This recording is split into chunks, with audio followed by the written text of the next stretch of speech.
football. The Sunday edition. I'm Gabi Ofe, and we are here with all the Jews from the major European leagues. This is your home for all the updates in the various leagues: the English Premier League, the Serie A, Spanish La Liga, the French Ligue 1. If there's time, we'll also take you to Saudi Arabia, talk about the Saudi Pro League. I'm sure the local folks will also be wondering. Maybe talk about a bit of the Galka Top 4. Yeah. Do join us on all our social media platforms, on YouTube at City Sports GHA, on Channel 1 TV on YouTube as well. And also, you can join us by sending your thoughts on the WhatsApp line 0549 986 996. Just in case you're not social media friendly and you just want to make things a bit simple for you, just sending your thoughts on 0549 986 996. We're on up until 5 p.m. Later in the course of the show, we'll activate the phone lines. Then you can also call us and share your thoughts. You can call us on 0539 986 996. So just write the numbers down. Do not call now. 0539 986 996. When it's time for you to talk on the show, say yes. I'm Gabi Ofe. You can find me on X at Gabi Milito 7.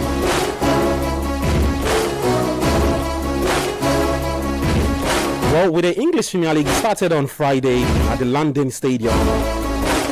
West Ham United, they put up an atrocious performance against Chelsea, but the Blues won't care. Took advantage of it and beat the Hammers by 5-1. On Saturday, we had 5 games in action, and out of the 5 games, we had 11 goals from the 5 venues. Every team that played at home won its game, except Manchester City. Well, let's take you to the Etihad Stadium, just catch a feel of what happened. High by Porro. Good flick on Richarlison, given the benefit of the doubt. Johnson is in the middle waiting to score, but the flag has gone up, so they just need time to check. What a pass this was from Richarlison. The finish is excellent from Brennan Johnson. Is the goal good? Yes, it is.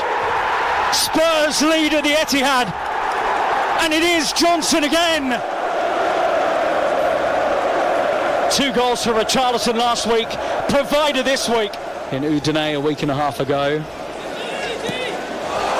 Oh, it's a crazy pass from Trafford, and Richarlison can't get his shot away, but João Palhinha does. First league start for Spurs, and he scores at the home of Manchester City.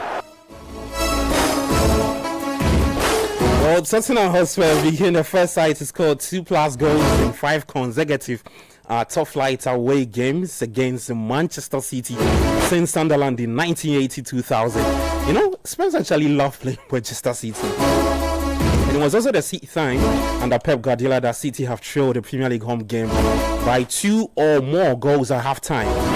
The Spurs now responsible for half of those occasions, so 3 out of 6 in those games. Now let's get a thought of Manchester City boss Pep Guardiola after losing to Spurs. Pep, a disappointing result for your team today. What did you make of their performance? I had the feeling it was a little bit better than the result, so we start well. We conceded a goal like could happen, but the simple things, I miss the simple things with the ball. We lost with the quality they have, that individually our simple things with the ball, we miss it, and that's why of course they can transition, and after of course score the second in the edge of the first half was difficult. We need 1 goal, we had the chances.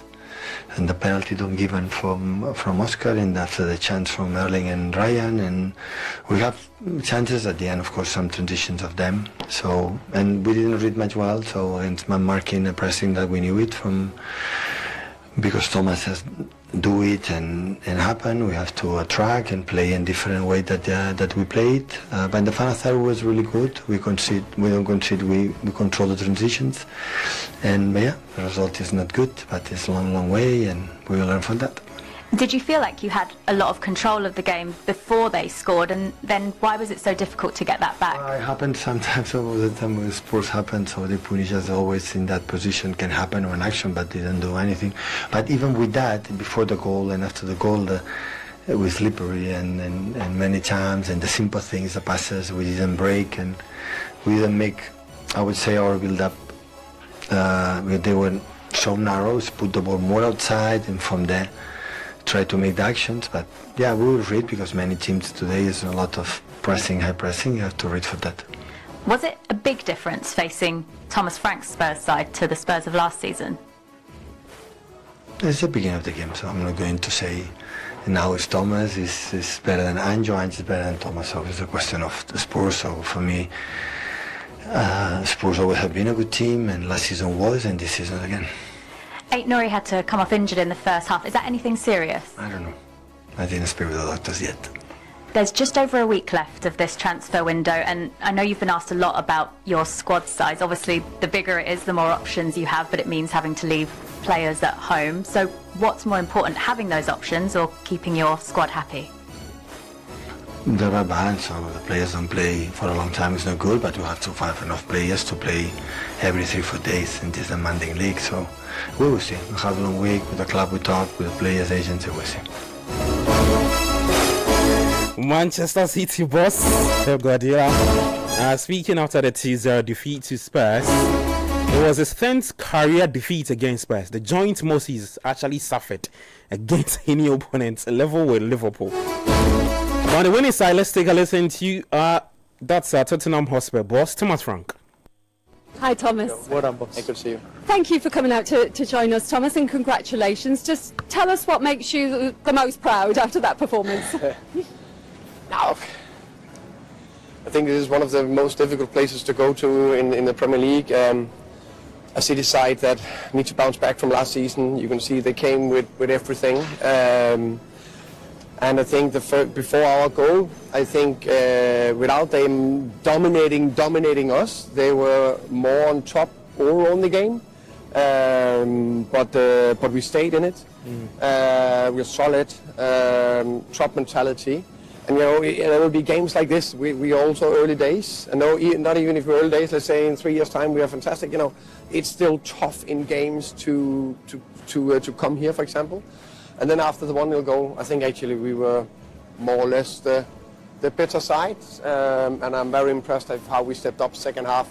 And there were some big moments where we could have killed the game off. I was going to ask about that second half as well, because you said it's early days, but have we already seen sort of a little evolution and lessons learned after what happened in the PSG game, the way you managed that second half? Yeah, I think there's a couple of things. I think this is also 10 days later, so it's not only the learning from that game, also the learning from that game, but I think especially the high pressure was consistently good second half, and they struggled to get out of that. And that I'm very happy with.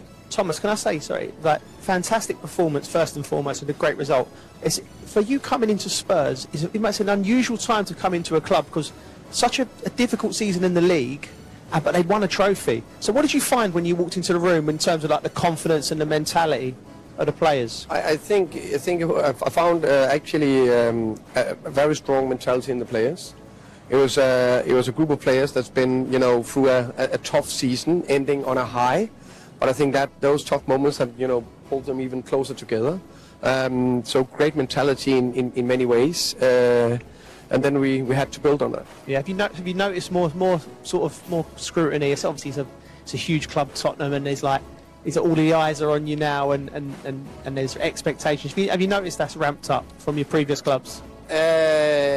I would say, of course, I'm aware of it, but I'm not on social media. Yeah. I very rarely. Good choice. Yeah, thank you. Wise man. I'm very, because of what you just said there. Yeah. I don't think it does any good to anyone, in my opinion.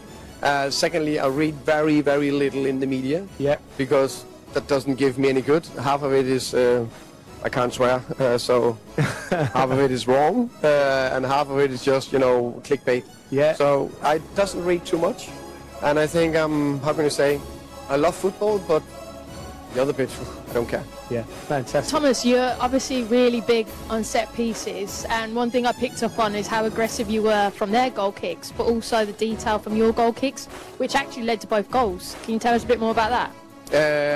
Thank you. I think not true? Yeah, I think definitely big on set piece, and I agree on our goal kick. We tried to play out, and think that was quite successful at times.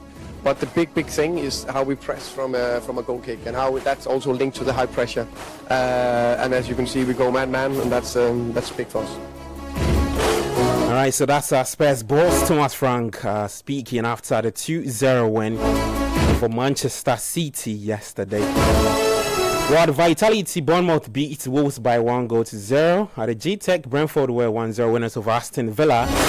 Burnley also beat Sunderland by 2-0. And then at the Emirates, this also happened. Ranieri, he runs into Gruev. Arsenal though quick to win it back. Timber. There's Bukayo Saka. Saka! He smashes it home just before the break. And Arsenal well and truly in control now.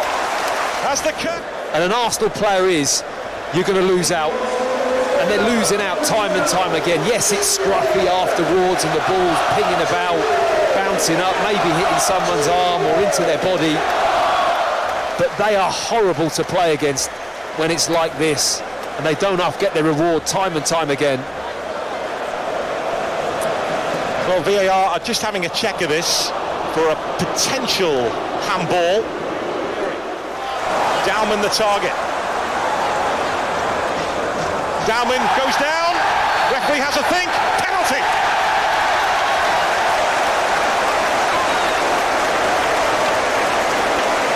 Max Dowman does make an impact and wins a penalty for Arsenal.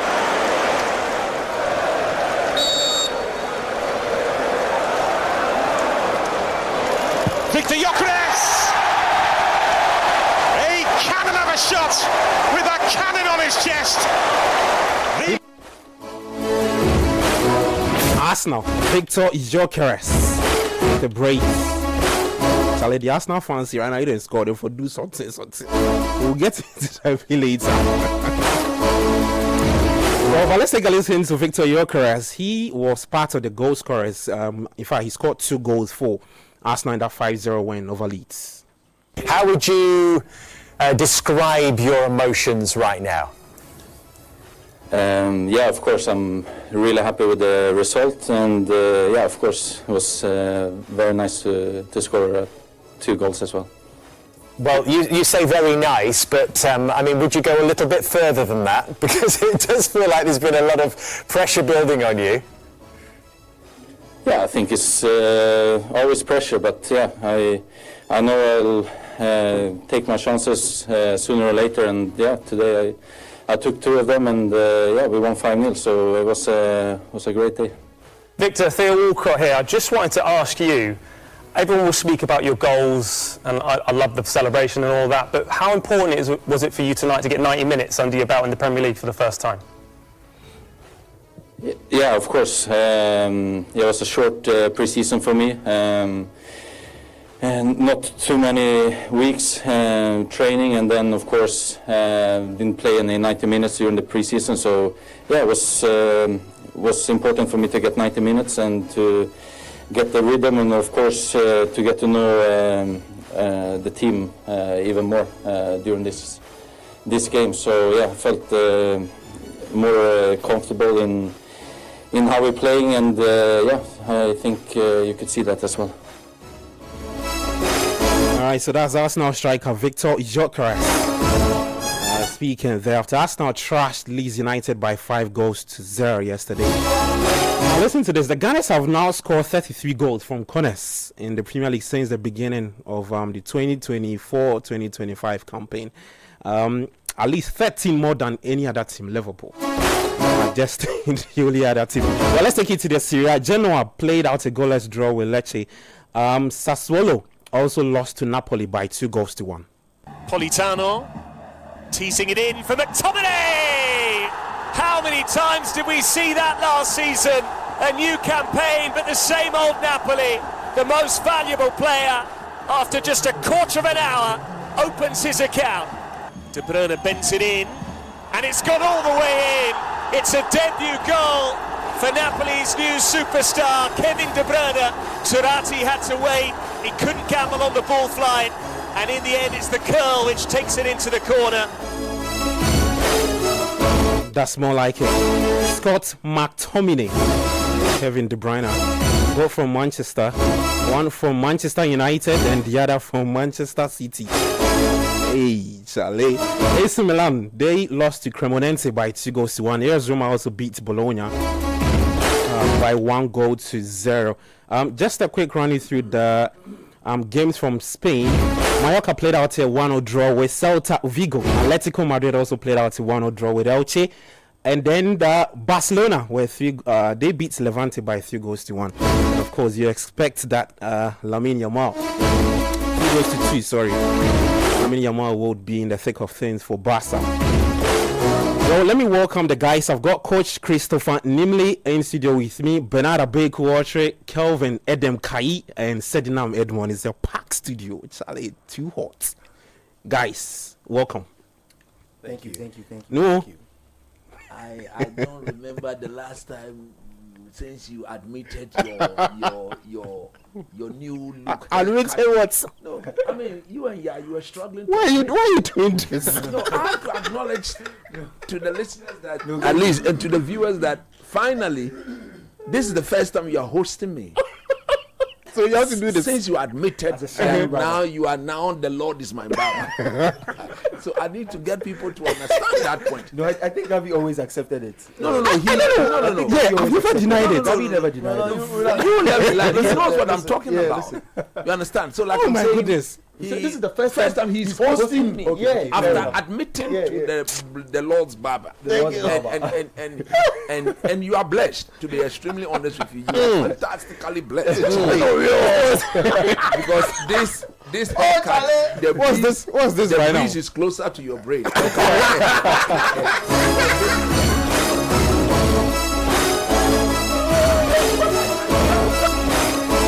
Coach, your microphone is off. Are you done? No, he said it is nice to have you. I mean, but did you have to start from the sea? Are the sweat safe? Charlie, they see the way.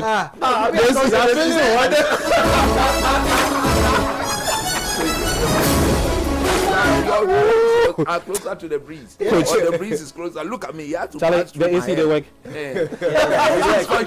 I just swear to like animals. You add it to it.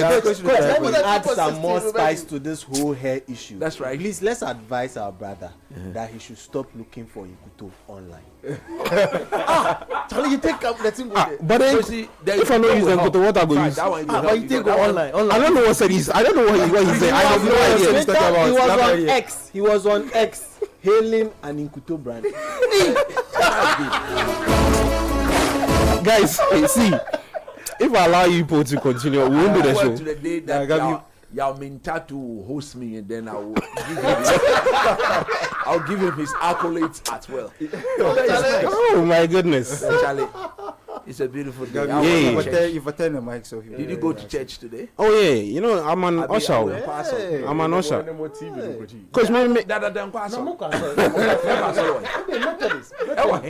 which are the Methodists? Your from Methodists be our deal.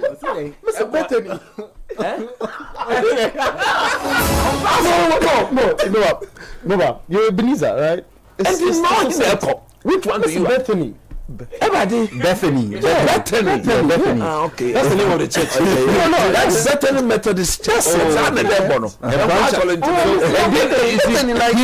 a branch of Jolu. Yeah. Okay. He just kept that. Of course, I know that. I know the church, but he's got Bethany Methodist Church. No, he's not regular, so the question is no. You see, I'm just trying to get people to understand that on Sundays like this, if you're a Christian like I am, it's better you go to church. I was in church, ICGC, Heaven Gates Temple, and my pastor my father, the man of God, Reverend Pastor Richmond Abekanse. I mean, today's sermon was absolutely brilliant. He spoke about leadership. And everybody is an appointed leader. When the time comes and you are appointed as a leader, know that it's for a period of time. Once it is by appointment, look, every leadership position is by appointment. Okay. You have to preach today, man. Every leadership is by appointment. Let's move it on. Let me just now you are seated in that position as the leader of the team. Allow me to move. It is by appointment. Preach, Rabbi, preach. Don't sweat. Accept the appointment and let's go on. That's right. Thank you, Skipper. Move on. I don't even know what to say.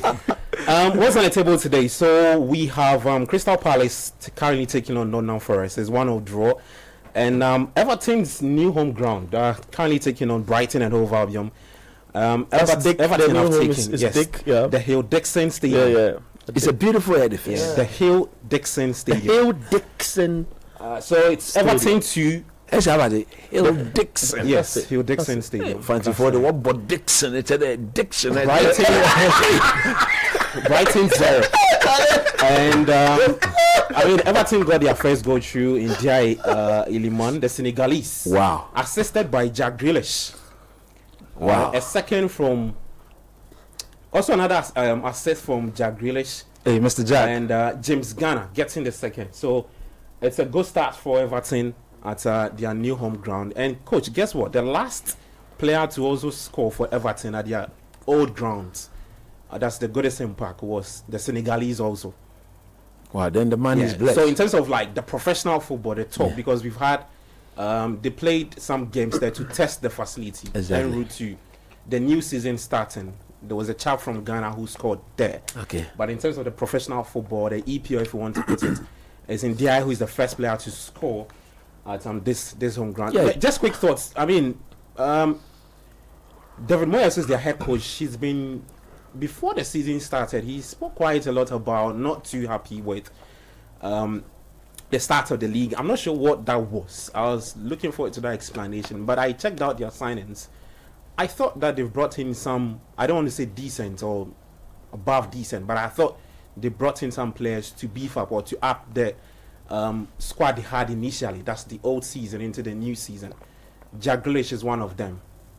What are your thoughts on Everton though? I think the day they appointed Moyes, you remember we did the program here when they had to sack Sean Dykes. It was very clear that they had gone for an experienced manager, a manager who clearly understands the dynamics of the EPL, a manager who is, apart from his stay as coach of Manchester United in this league, I think every team he's coached, he's left a proper legacy.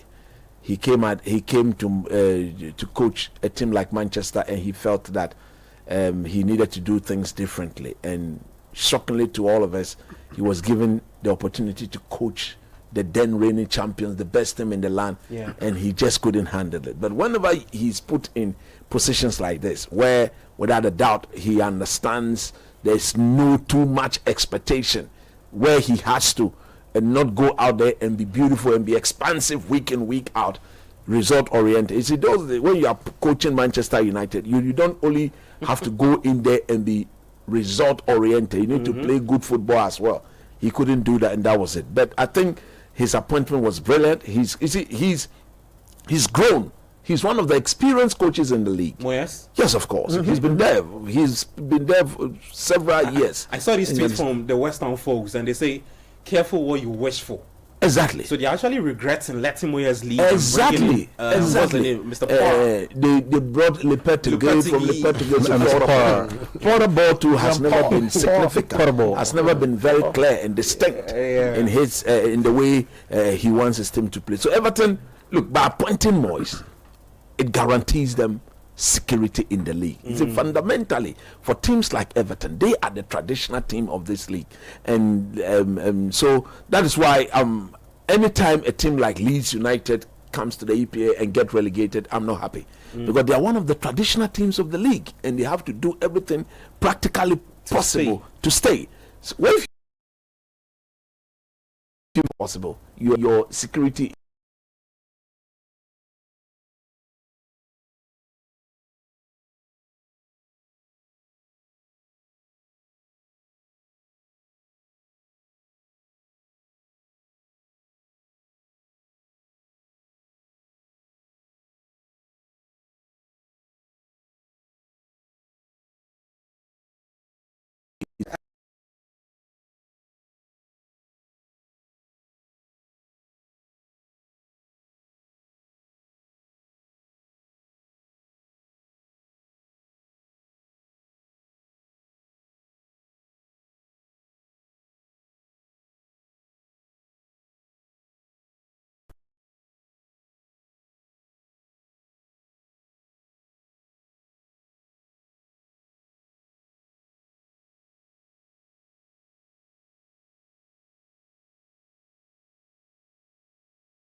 Movement. So what you think the transfer has gotten? Of course, that's gotten. Do you know what? This is the last week, and the message is clear. That's about 7 more days. The money too is there. It's not that there's no money.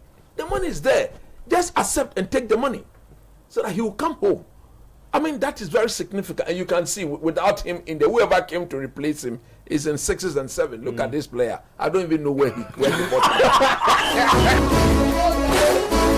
No, but when you say that, I think that's a bit of. No, I don't know where they bought him from. But I think it's fair. He says he doesn't know where they bought him from. I think there's something we are not really paying attention with the Brighton team. I think in the last, and that's my observation though, and my opinion. Maybe you guys can hold different opinions. In the last 2 years, they've been able to assemble, I think, one of the best talents. I'm looking at from, let me say, Moises Caicedo's time, Kukureya, and all these players. But they've not been able to replace them with. Let me tell you something. That same level of quality we saw with those players. You see Caicedo, he should have been a Manchester United player. You know that.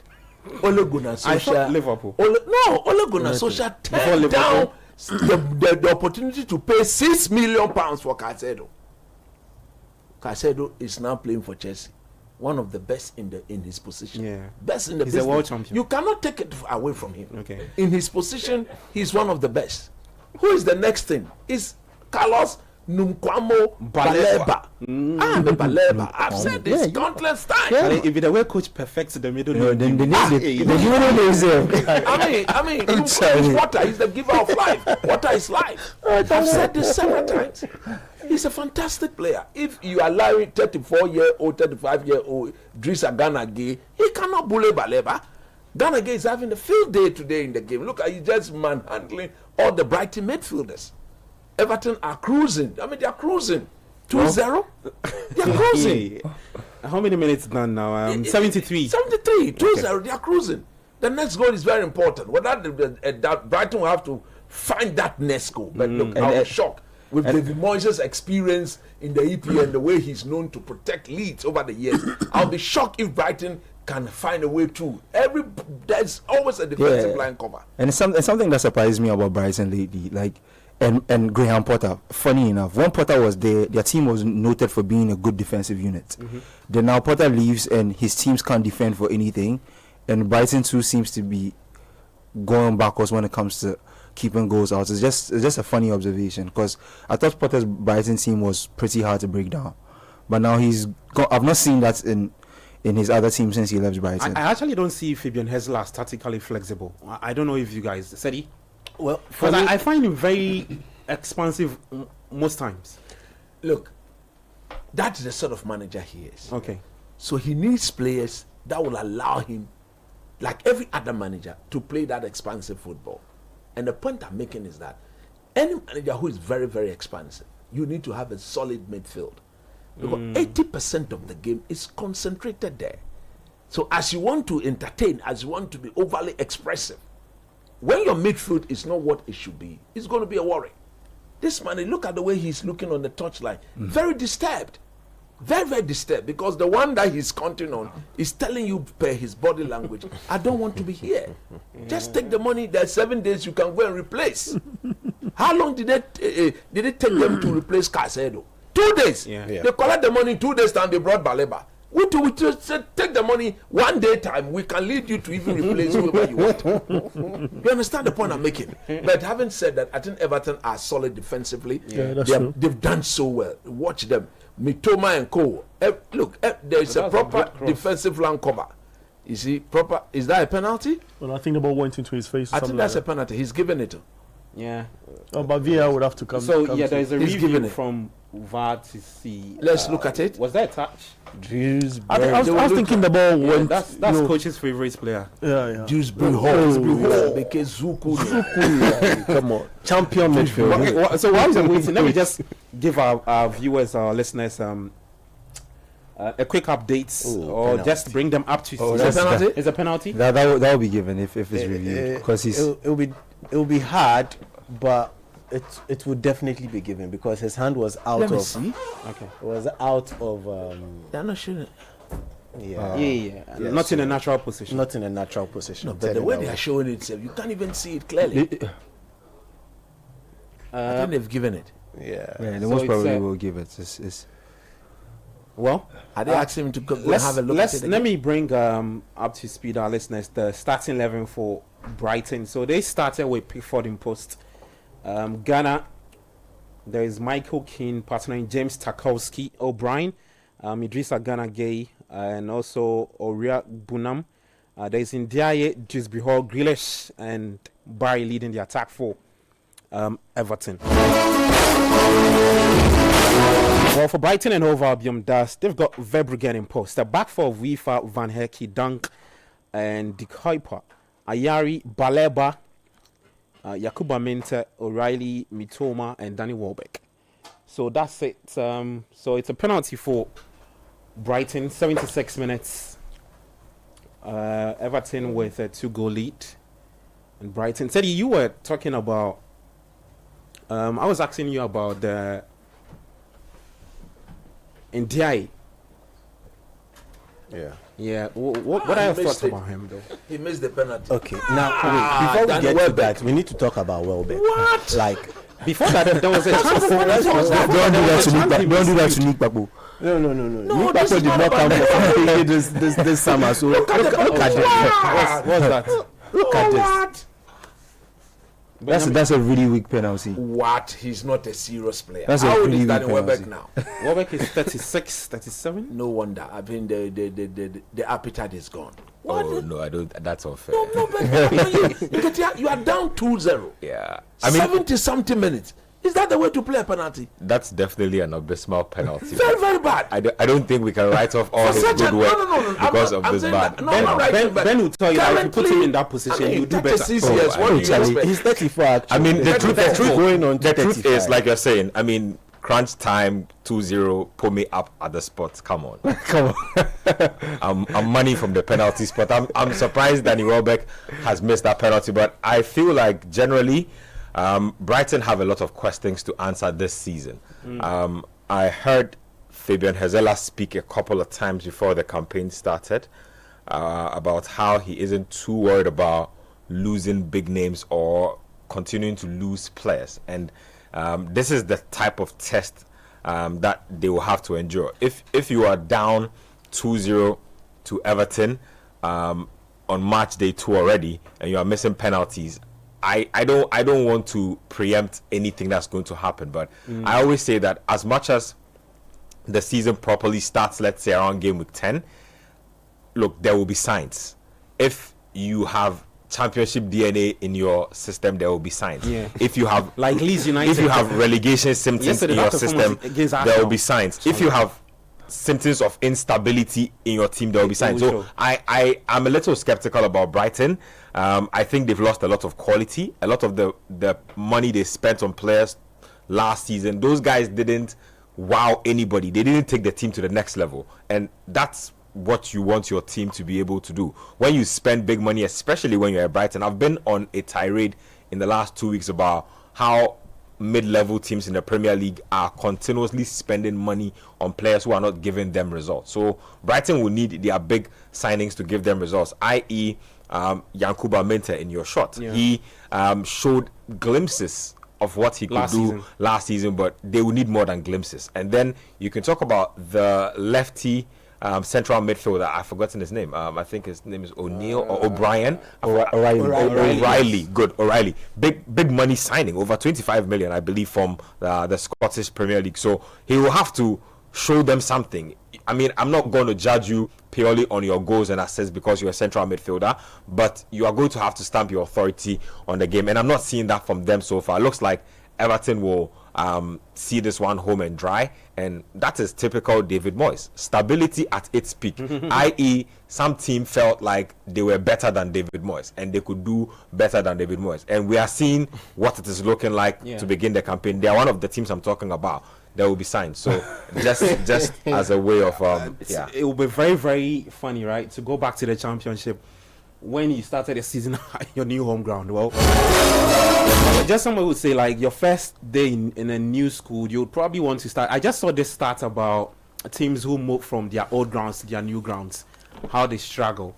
Spurs were in that conversation, Sunderland, Everton were there, and a few other teams though who moved from their old grounds, and they actually struggled to put up the kind of form we saw, I mean, in their their previous grounds. I just hope that that's Everton changed that narrative. But elsewhere at the Selhurst Park is 80 minutes played.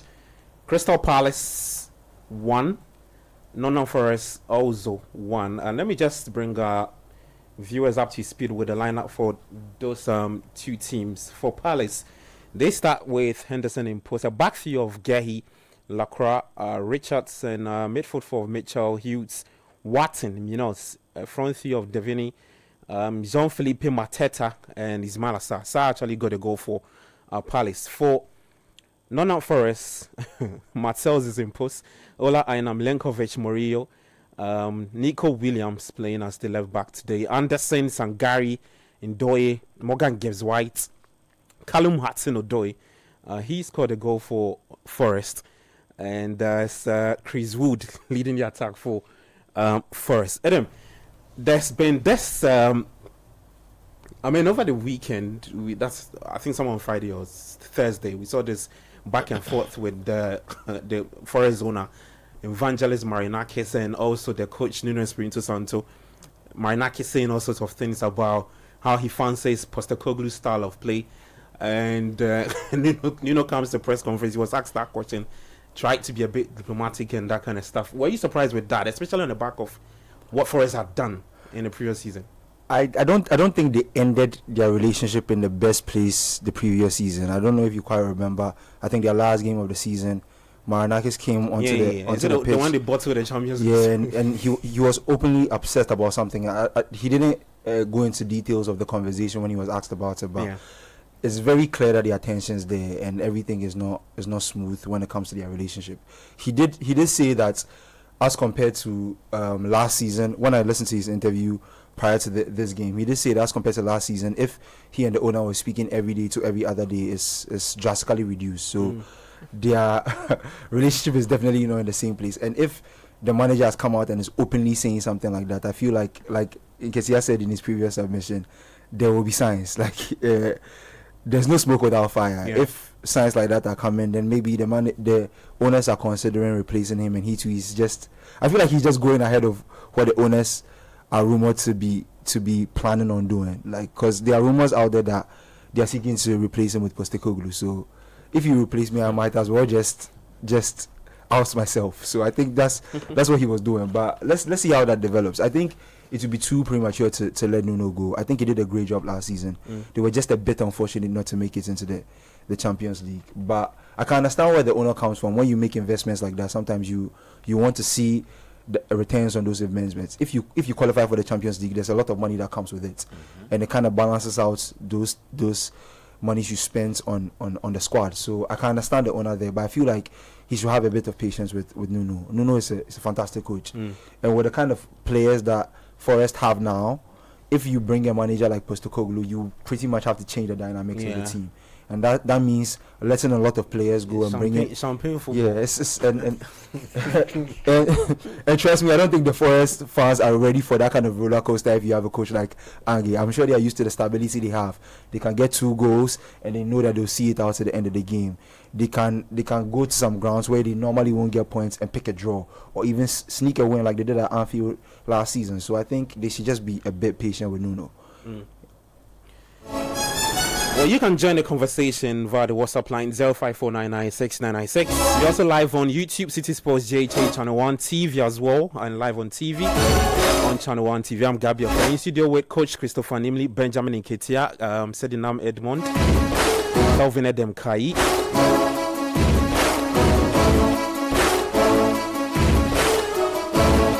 It's match day 2, just trying to break down what's happening in the English Premier League match day 2. For Palace, if it ends this way, it means they're still in search for their first 3 points because they played out a goalless draw with Chelsea.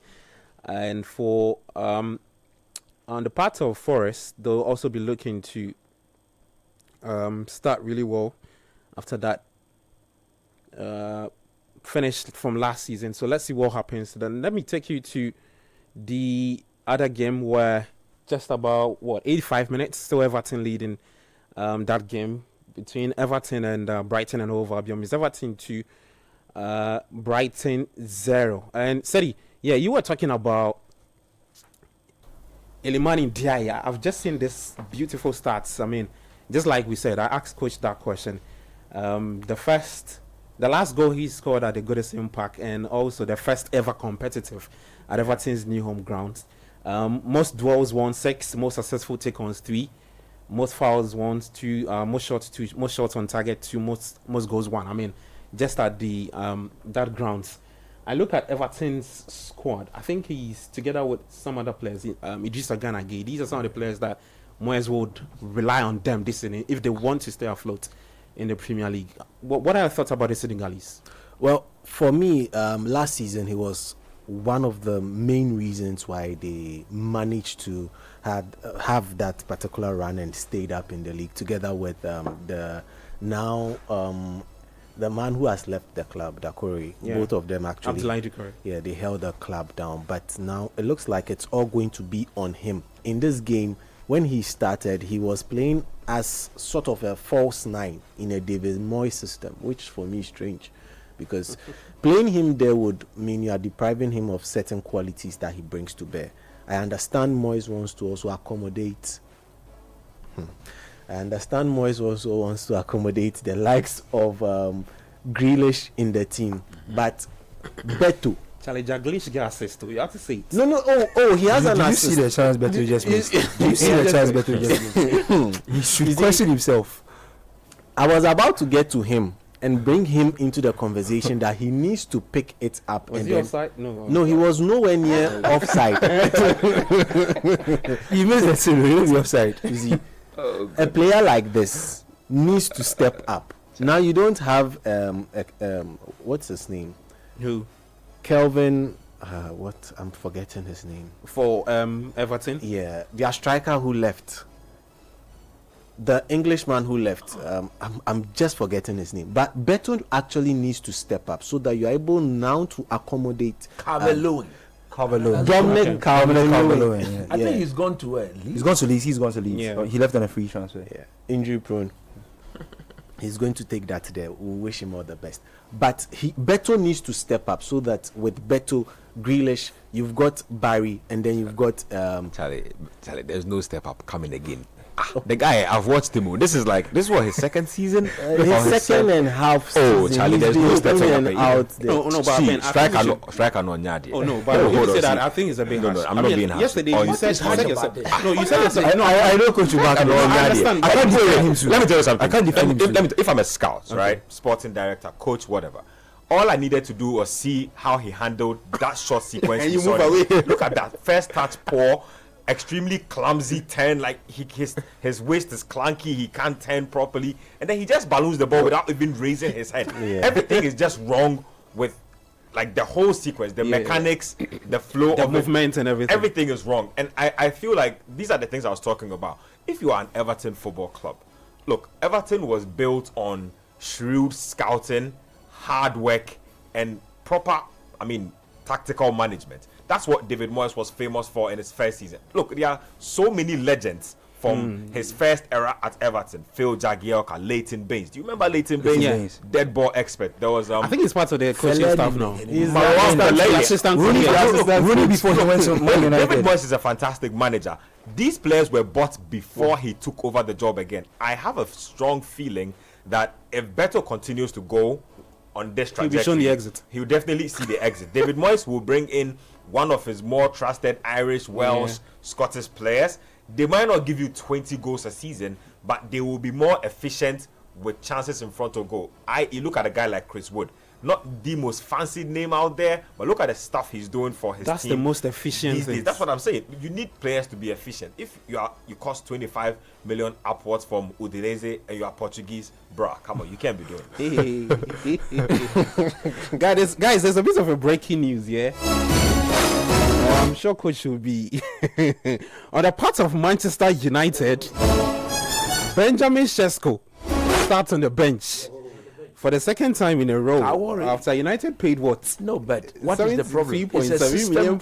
No, it's a system coaching thing. Okay. He just had one proper week with the system. So there's no need to panic. He's on the bench, so he can always be given a call. It's a slow integration. So you support it from Ruben Amorim. I support it. Obviously, the position is his. Eventually, it will become his. But what you don't want to do is to throw him out there when he is still struggling to understand the fundamentals, the basics of the system. And then he goes. It's always better when you bring in a new player like that. Because don't forget, you see, he's going to be at the end of the move. Okay. So his off-the-ball movement should allow him to go and finish. Okay? Man United's biggest problem is not with playing him, is the fact that they don't have legs in midfield. That is why you see Mason Mount being put in there to complement the midfield. Okay. The Fulham game is a very difficult game to navigate. If you go straight with the striker like that from the beginning and you lose hold of the game, it's going to be difficult to come back. Okay? He's virtually told the guys who played against Arsenal that you guys made me very proud. Go and repeat a similar performance. Okay. That's the team out there, isn't it? Yes. The same style. I think we should get into it. Just to give us. Every coach will do that. Okay. I would have done that. Just hold on for me. Let me just bring our viewers up to speed with the starting 11 for that game. It's Fulham taking on Manchester United at the Craven Cottage. So let me see. Okay. So Fulham starts in a 4-2-3-1 formation. There's Ben Leno, a back four of Castagne, Calvin Bassey, Anderson, and Tete. Midfield two of Lukic and Sanderberg. Iwobi, Kin, Sassignon, and Muniz leading the attack. For United, it's a 3-4-2-1. No. Okay. It's supposed to be... Okay, so that's... what's his name? Andrew Onana starting in post for United. Onana. Yeah, Onana is back after Bayinder's shenanigans from... You look at them, the look of coach's face doesn't... Their days are seriously numbered. Lament. Very soon they will be out. Because by tomorrow, Lamens will be announced. Hold on, let me disrupt you for a second. Today I'm happy that I'm sitting beside my good friend. It's not happening in a very long time. I want to let him know that I remember when you were over the moon over the long range passes inside, but we don't see those 60 yards. If 60 yards, what if you are noted for something, you come and you don't do it? Okay, wait. He was. There's an update. It's actually Binder starting. Onana is on the bench. Okay. Onana is on the bench. Right. Yeah. So logically, the coach is sending a message to him. So Onana is Lamens is coming. So Onana is Sesko starting on the bench. Yes. So the starting 11 actually is Binder. He's starting to a back of Euro, Dillet, Luke Shaw, Ahmad, Casemiro, Fernandes, Patrick Dogu, Matthias Cunha, Brian Mbeumo, and Mason Mount. Yes. So you see. This is what the coach has done. He's virtually stuck with the same team from last week. But why not Onana? Why after?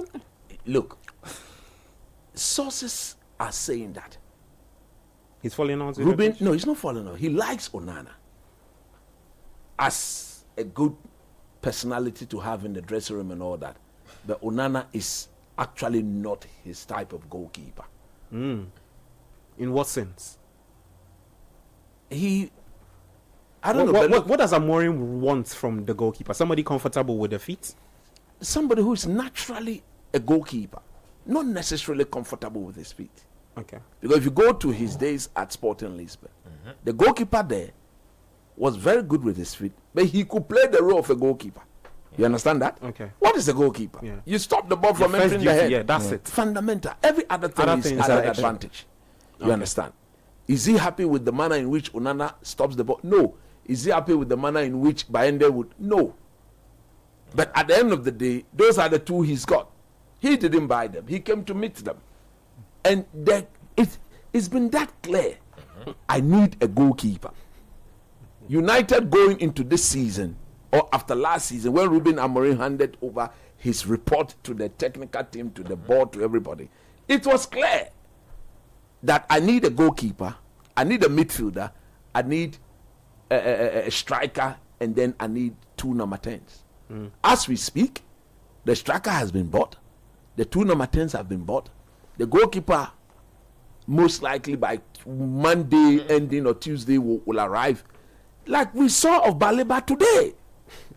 That is the first choice of the manager. Brighton are refusing, so the boy too is not committing. Yeah. Look, every player who wants to leave a team, if you follow transfer like I have done, once Baleba is interested in the United move, he will be playing the sort of game we saw him play today. Virtually telling them that let me go, let me go, let me go. He's 7 days away, let me go, let me go. It's 7 days, let me go, let me go. That's exactly what he's doing. Okay? You've been talking to Baleba every day. Oh no, but I speak, and you see, if you support a team, you have to get closer to the players. I feel you. I feel you. You understand? Why? I said he's Carlos Nkwemo Baleba. I'm a Baleba. You understand? I believe in the man because he gives me what I want to see. We can give coach a whole shout. No, I'm a Baleba. I'm a Baleba. I'm a Baleba. So if you look at it, you see, the selection. You are just cracking the listeners out. You should see the messages. The selection that Ruben has gone with is a huge question he's asking of the guys. If you are not a technical man, you won't see it. Okay. You got so much praise in a game Against you Arsenal. lost. Was that a fluke? Or that is actually your true character? Okay, as a coach, I want you guys to prove to me that that is your true character. So go and repeat a similar performance. That is what he has done. And believe you me, anybody who doesn't play well today, that is the end of the person. Anybody who does not play well today, especially those guys he came to meet, that will be your end. Okay. Mason Mount is very much aware that in the long term, Sesko comes in, he He'll not be drops part off. of it. Okay. So if you are Mason Mount, you will want to give Amorim more headache. You can't drop me. Yes, you brought your number 9 that you said you wanted, but I have a role to play in this team. And Fulham is not an easy place to go. At all. What you don't want to do is to let go of the midfield and hand it over to them. They will dominate you and they'll beat you good. So I understand exactly the thinking in the selection. Okay. I would have done something similar. If I really wanted to start with Sesko, then I would have benched one of the number 10s, push Bruno forward, and bring in Ugarte. So between Mbeumo and Cunha. Yes, I would have benched one of them. Okay. Push Bruno forward, bring Ugarte, and then take Sesko as the forward. number 9. All right. That is what I would have done. But once he didn't do that, I can understand what he has done. Okay. Well, that game will kick off at 3:30 at the Craven Cottage. But at the Hill Dixon Stadium is Everton to Dixon. Yeah. The Hill Dixon Stadium. D-I-C-K. Dixon. Abe. Everton to Brighton 0. Dickinson. Dickinson. Dickinson. At the Selhurst Park is Crystal Palace 1, Forest 1. Let me just do a quick update from the. But Gabi, just before you, if you look at Nuno Espirito, his body language. No, this is someone. You're not too happy with No, it. I think he's gone. No, he's gone. He's checked out. He's checked out. Because that is one thing about him. He believes he's done a very good job. Targets were set for him. He met his target. He met his target. Yes, it was clear that maybe they could have gone beyond the target. But his target, he met it. He overmet his target. Did Forest say they want to get European football at the end of last season? No, it wasn't part of the target. In fact, everybody tipped them to go down. Yes, and he's giving it to them. So what's the name of that owner? Marinakis. Evangelos Marinakis. The way he behaved, I've never seen an owner come onto the pitch because your team threw away a 2-goal lead. They just come and set up a scene. Hold on for me. So with regards to him coming onto the pitch, there's this theory that he actually came on to attack the referee and was prevented by Nuno rather, because in that game and then he channeled his frustrations onto Nuno. Yeah, so in that game this guy burst his intestine. Awoni, he met the goalpost and burst his intestine, so he was furious from that. So it's a whole mix-up, but Marinakis is a different guy, especially with how he even handles his second team, Olympiacos. Is more ruthless than what he's doing with Nottingham Forest. He's been very lenient, comparing his style of ownership, what he does there, to where he does.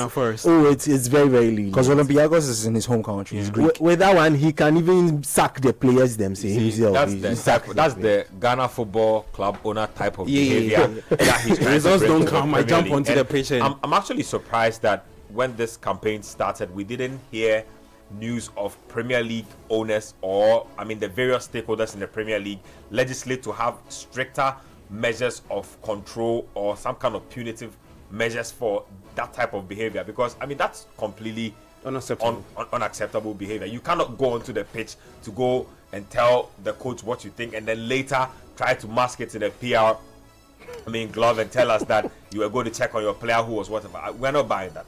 All I'm saying is that this relationship, like you're saying, I think is dead actually. The only reason why Nuno hasn't stepped down is because he probably will lose out on his compensation package. But I think that relationship is gone.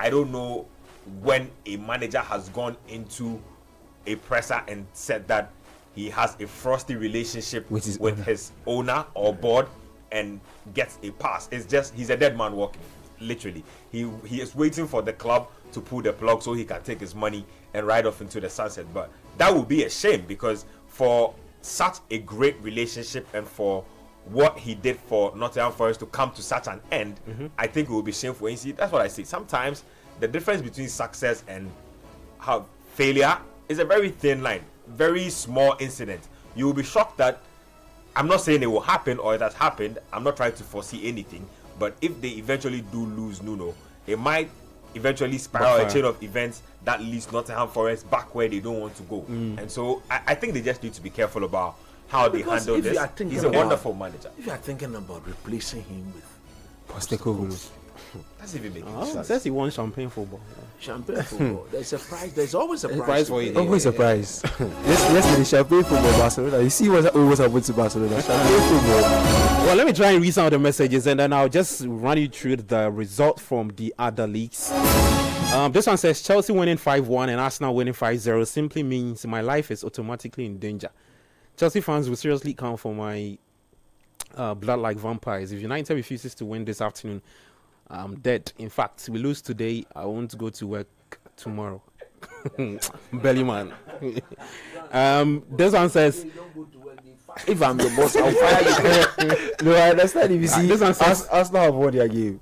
Then how do you call it? Chelsea won. Chelsea won. United will have to. It's football. This one says, I need Coach Nimli's EPL top 4 prediction to the panel. Chelsea and United, which of them have a stronger team for the season? From God's Way, Hamenu at Kwasa, Oti region, the Republic of Football. Imagine what Arsenal would have achieved if they resolved the Aubameyang issue. Seriously, they have struggled ever since left.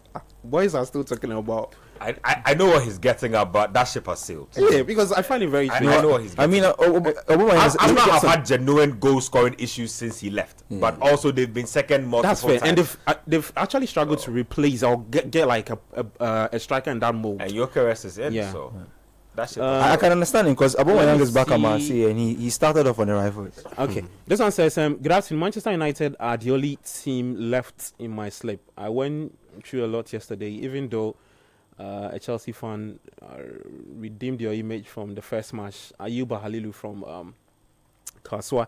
Okay, good afternoon, Champions League. Okay, so please, we have. Let me see. Have you guys? Okay, let's move on to the next. This one says Chelsea winning 5-1. I think I've read this message. Another one says, good afternoon. This my people. This is Uche from Kanishi. Be like this. Amorim, I think we go listen to the excuses of last season. I think our coach never learns. How do you play without a striker? So what's the purpose of bringing in Shesko?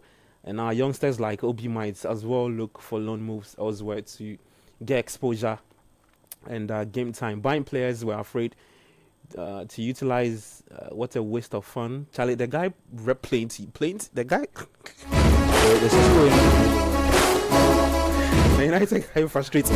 You can also join us by sending your thoughts on the WhatsApp line 0549 96996. Later, we'll activate the phone lines and you can call us on 053 96996. We are live on YouTube, City Sports JHA Channel 1 TV, and on X and also on Channel 1 TV. You can follow us there. Let me just run you through what's happening in the French Ligue 1. Laurent, they put 4 passes. Rennes, Le Havre will play Lens at 3:15. Strasbourg take on Nantes at 3:15 same time. Toulouse will take on Brest at the same time. And 6:45 p.m. we'll see Leo taking on Monaco. For the Italian Serie A, there is Cagliari taking on Fiorentina at 4:30. Same time is Como taking on Lazio. 6:45 p.m. we'll see Atalanta taking on Pisa. Juventus are up against Parma. And for the Spanish La Liga, Osasuna are currently taking on Valencia. 3 minutes played already. Real Sociedad will take on Espanyol at 5:30. Same time, Villarreal taking on Girona. And then 7:30 is Real Oviedo taking on Real Madrid in that Spanish La Liga match day 2 from the Spanish La Liga. And so that's it in regards to the Spanish La Liga. Later at 3:30, just some 25 minutes to kick off is what everybody's looking forward to at the Craven Cottage. Fulham taking on Manchester United. Just in case you missed out on the starting 11, let me bring you up to speed once again for who is starting for both teams. For Fulham, it's a 4-2-3-1 formation. Ben Leno is in post. There's a back four of Timothy Castagne, Calvin Bassey, Anderson, and Tete. Midfield 2 of Sunderberg, Lukic. In the front 4 of Iwobi, Kane, Sessegnon, and Rodrigo Muniz. For Manchester United, it's a 3-4-2-1 formation. United buying there, starting again. Lenny Yoro, Matthias de Ligt, and Luke Shaw as a back 3. Amad Diallo, Casemiro, Bruno Fernandes, Patrick Dogu, Brian Mbuemo, and Mason Mount, Matthias Cunha. So that's a front 3 that looks very fluid. It can also change. United are looking for their second win after beating Arsenal. Their first win after losing to Arsenal in that match day 1. And for Fulham, they'll be hoping to also continue that. This should be a really, really good game. On the bench, United have got Diogo Dalot, there's Fredrickson, Haven, Harry Maguire, Kobe Mainu, Andrew Onana, Benjamin Sesko, Ugarte, and Joshua Zexi. On the part of Fulham, they've got Wilson, Traore, Emil Smith Rowe, Robinson, Reed, Lecomte, there's Raul Jimenez, Cuenca, and Kaini for Fulham in that game there. So that's it with the EPL. For United, on the part of Ruben Amorim, there's a worrying start. He suffered 15 Premier League defeats in just 28 games as a Manchester United manager. He's won 7, drawn 6 with Spurs, only the current side to have lost more games than the Red Devils since Amorim's first game in charge, so 17. But last week there was a lot of positivity around United after that last week's display against Arsenal, albeit in a defeat. People say United were the better side. They should have won that game and that kind of stuff. Sedi, let me bring you in. Coach has said a lot about the starting 11 for Manchester United. Just how soon do you think that Ruben Amorim looks at the stretch of games they have to play and introduces Benjamin Sesko? I say so because zero honeymoon for him. All the strikers that have come in the season have hit the ground running. João Pedro is scoring. Gyökeres yesterday scored for Arsenal. There's no time for Sesko. I feel that when the coach believes that he's ready, he would welcome or introduce him into the starting berth or starting lineup. But it's not all the strikers who are firing. Please, Liam Delap is jumping around. But he scored? No, he's jumping around. No, but has he scored or not? He has not scored in the EPL. Fair enough. He has not scored in the EPL. That needs to be known. But when you talk about Shesko, Shesko has already proven that he's a goal scorer before joining Manchester United. Okay. He also actually wanted this particular move. He wanted out of his former club. You have come to a place where you can actually exhibit your talent. The next thing you do, like coach said, you need to understand the system. This is not like what you were playing at your former place, where you guys eventually end up playing 4-2-2-2-2. This is a different system, and it requires different things from you as a player. And for Shesko, this is a small learning curve that he's going to have to go through. But I think he would come good. With Shesko coming good, it would lead to something else happening in the United team. But for now, we'll leave it there. We know how Amorim sets up. We know that he's going to set up in a certain way. Some players need to fit in some inside forward role. Okay. He's got them, the 2 number 10s. Now, what happens to Bruno? Play closer to the striker. Yes. What happens to Bruno? You mean where does he deploy Bruno in this system? Exactly. Okay. Because over the course of the time that he has been at Manchester United, I'm talking about Amorim in this case, anytime he plays Bruno much closer to his own goal post, we know the ramifications. It doesn't end well. So that means that Manchester United at all costs need some legs in that midfield. If not so, we are going to experience a similar situation where Manchester United went on a certain run trying to find a player to free Paul Pogba.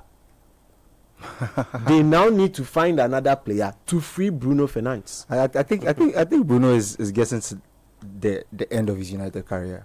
I don't think he'll be there for much longer. I don't see him. I think this could be his last season. Because especially with why are you saying that? Not because he's not needed. He's needed.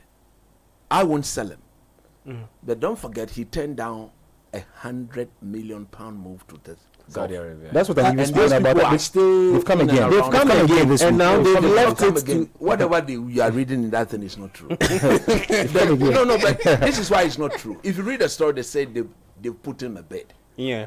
You don't bid for a player you've not spoken to the player. The player will have to give the green light going back.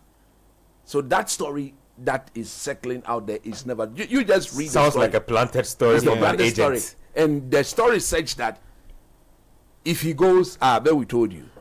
If he doesn't go, we also told you. What I saw was that they want to approach, but they are not sure about the whole stance of what Bruno wants. That's what I'm saying. So they want to leave it up to like him to discuss with United if he would like to go. That is not the story. If you want to approach and you've not approached, you don't put a story that said that a bid has been made and Man United have left. That is not the story. If you want to approach and you've not approached, you don't put a story that said that a bid has been made and Man United have left the decision all to Bruno. Man United will not the window. You don't do that. If you're a proper football team, if I'm the one sitting on the board, I will not entertain such nonsense. How much longer does he have on his deal? After this season, he's left with 2 more years. Okay? 2 more years. Don't forget, he renewed it 2 seasons ago. He renewed it for option to extend by another one, which is solely upon the club. Yeah. Okay, so after this season, there's 2 more years for him to play. So now maybe, because I'm sure he decided not to go because of the manager, because of Ruben Amorim. Yep. Amorim was adamant. He's my captain. I want him to stay. I don't think we should sell him. And therefore, and Man United wouldn't have decided to sell Bruno without consulting Amorim. Okay? It's just like Real Madrid. You don't sell Vinicius Juniors or Mbappe or Rodrigo without consulting the manager. You can't do that. Okay? there's a complete different where the attention between the player and the manager. Then that one, they are loggerheads. But there's a total organic love between Bruno and the Ruben manager. Amorim. So you don't want to break that, especially if this is a manager you want to back and support and take and make sure because this is Ineos manager. They didn't appoint Ten Hag. They have appointed Ruben. So it is upon them to make sure that works. That it works. So why would you want to jeopardize that if you want the thing to work? So that's what that thing clearly. I can't unless he decides he the wants people at Brighton is saying that Baliba is available, bring the money, and then the goalkeeper is available. So somebody asked me, I said, look, the only way I would say Bruno now, if Baleba comes in, United can bring Baleba and bring a top world-class goalkeeper. Then you don't mind letting Bruno go? Even that one, I will not say Bruno. I will ship up Casemiro. Bruno, if this team, the team takes. Minimum of 10 goals he will score. Yeah. Minimum of 12 or 15 assists he will give. Or even more than. When it takes more than. I'm saying minimum. Wait. So why would you say such a player? Well, let's see what happens. Just some few minutes to kick off. But guys, let's quickly talk about the German Bundesliga and a bit of the Italian Serie A. With the German league, something really interesting happened yesterday. Let me just update the scores from yesterday. Leverkusen lost to Hoffenheim by 2-1. Frankfurt, you know who is the manager of Leverkusen? Hag is back to have his 10. Back with the bang. Frankfurt, Frankfurt also beat Werder Bremen by 4-1. Freiburg lost to Augsburg by 3-1. Heidenheim, they lost to Wolfsburg by 3-1. Union Berlin to Stuttgart 1. St. Pauli 3. Dortmund 3. I was watching this game yesterday. Dortmund took a 3-goal lead. So you see, just before we talk, this is what I'm saying. I'm with reading a Bruno quote, conversation. No, I'm reading a quote from Amorim. Why Sesko is on the bench? He said, "We try to imagine what would happen during the match. We need to have options to play differently. Sesko has been with us for 2 weeks. He's trying to understand everything. We need to be patient a little. We just want to win the match." So like I said, it's about slow integration. Waiting to see certain things that would obviously eventually that will be his position in the team. Okay. Let's see. 0-5-4. That will be his position in the team. Okay.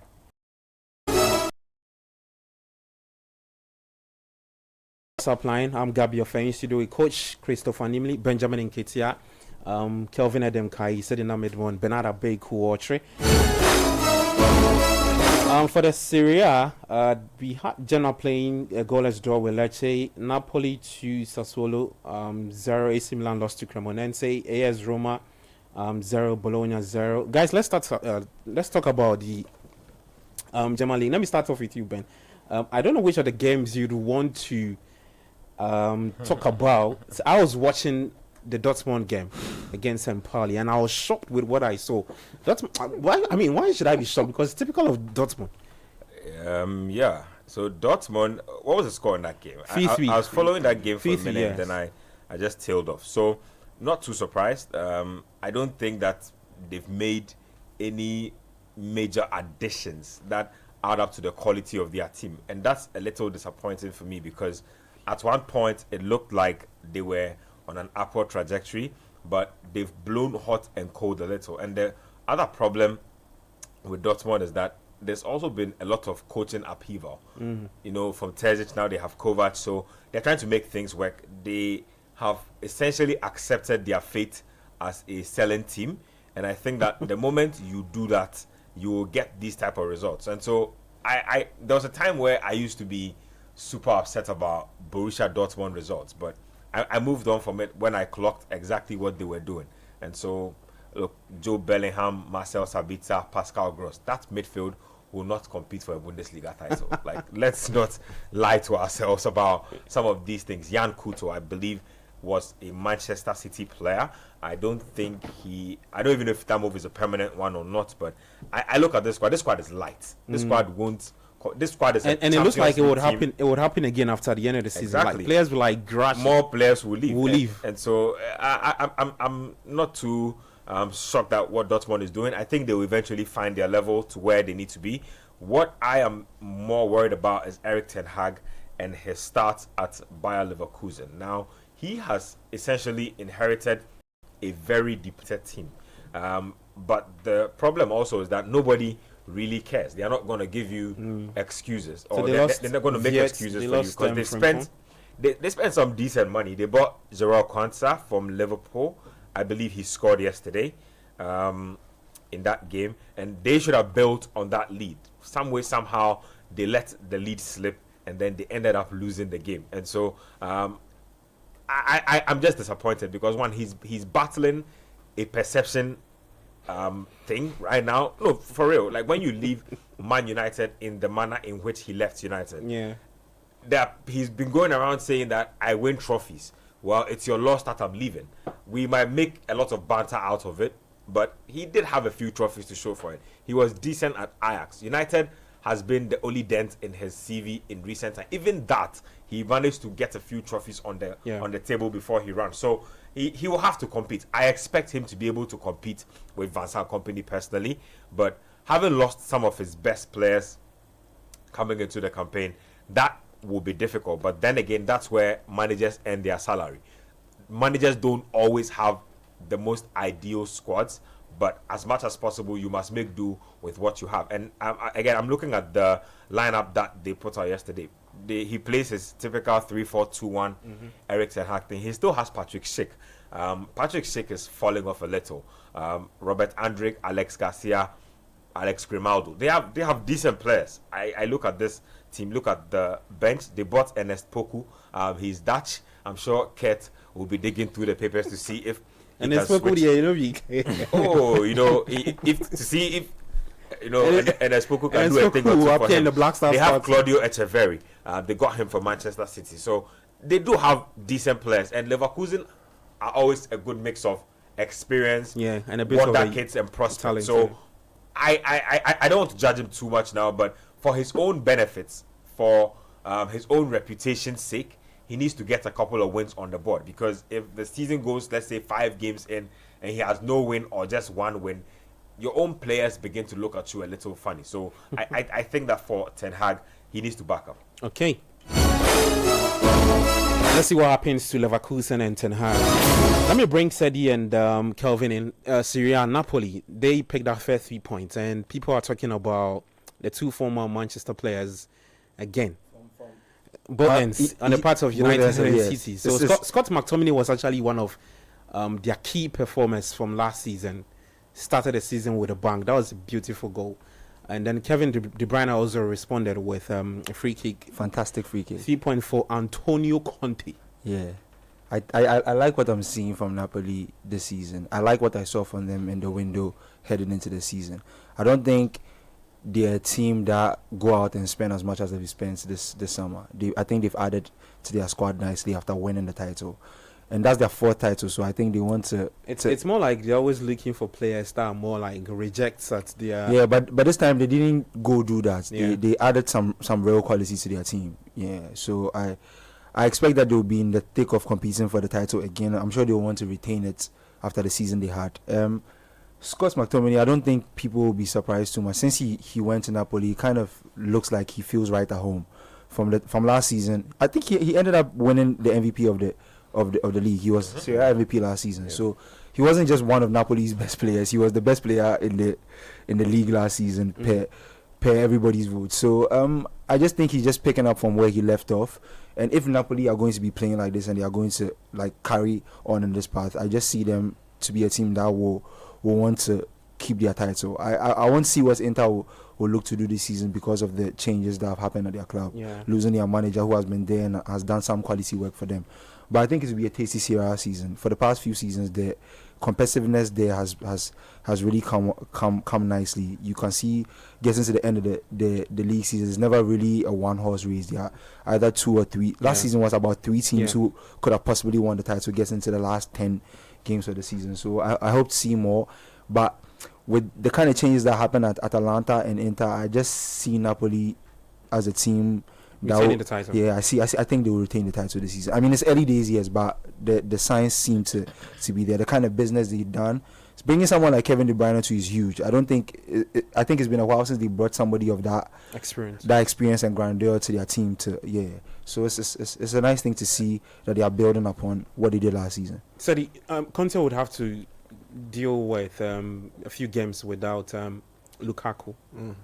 A few months, you should say, because Lukaku is out, and they're actually looking for solutions for Lukaku. And one player they are busily looking at is going to help coach's favorite team. Yes, they are looking at Højlund. Yes, and Manchester United. There was one other striker too. That's one other striker. I showed it to you, and it's.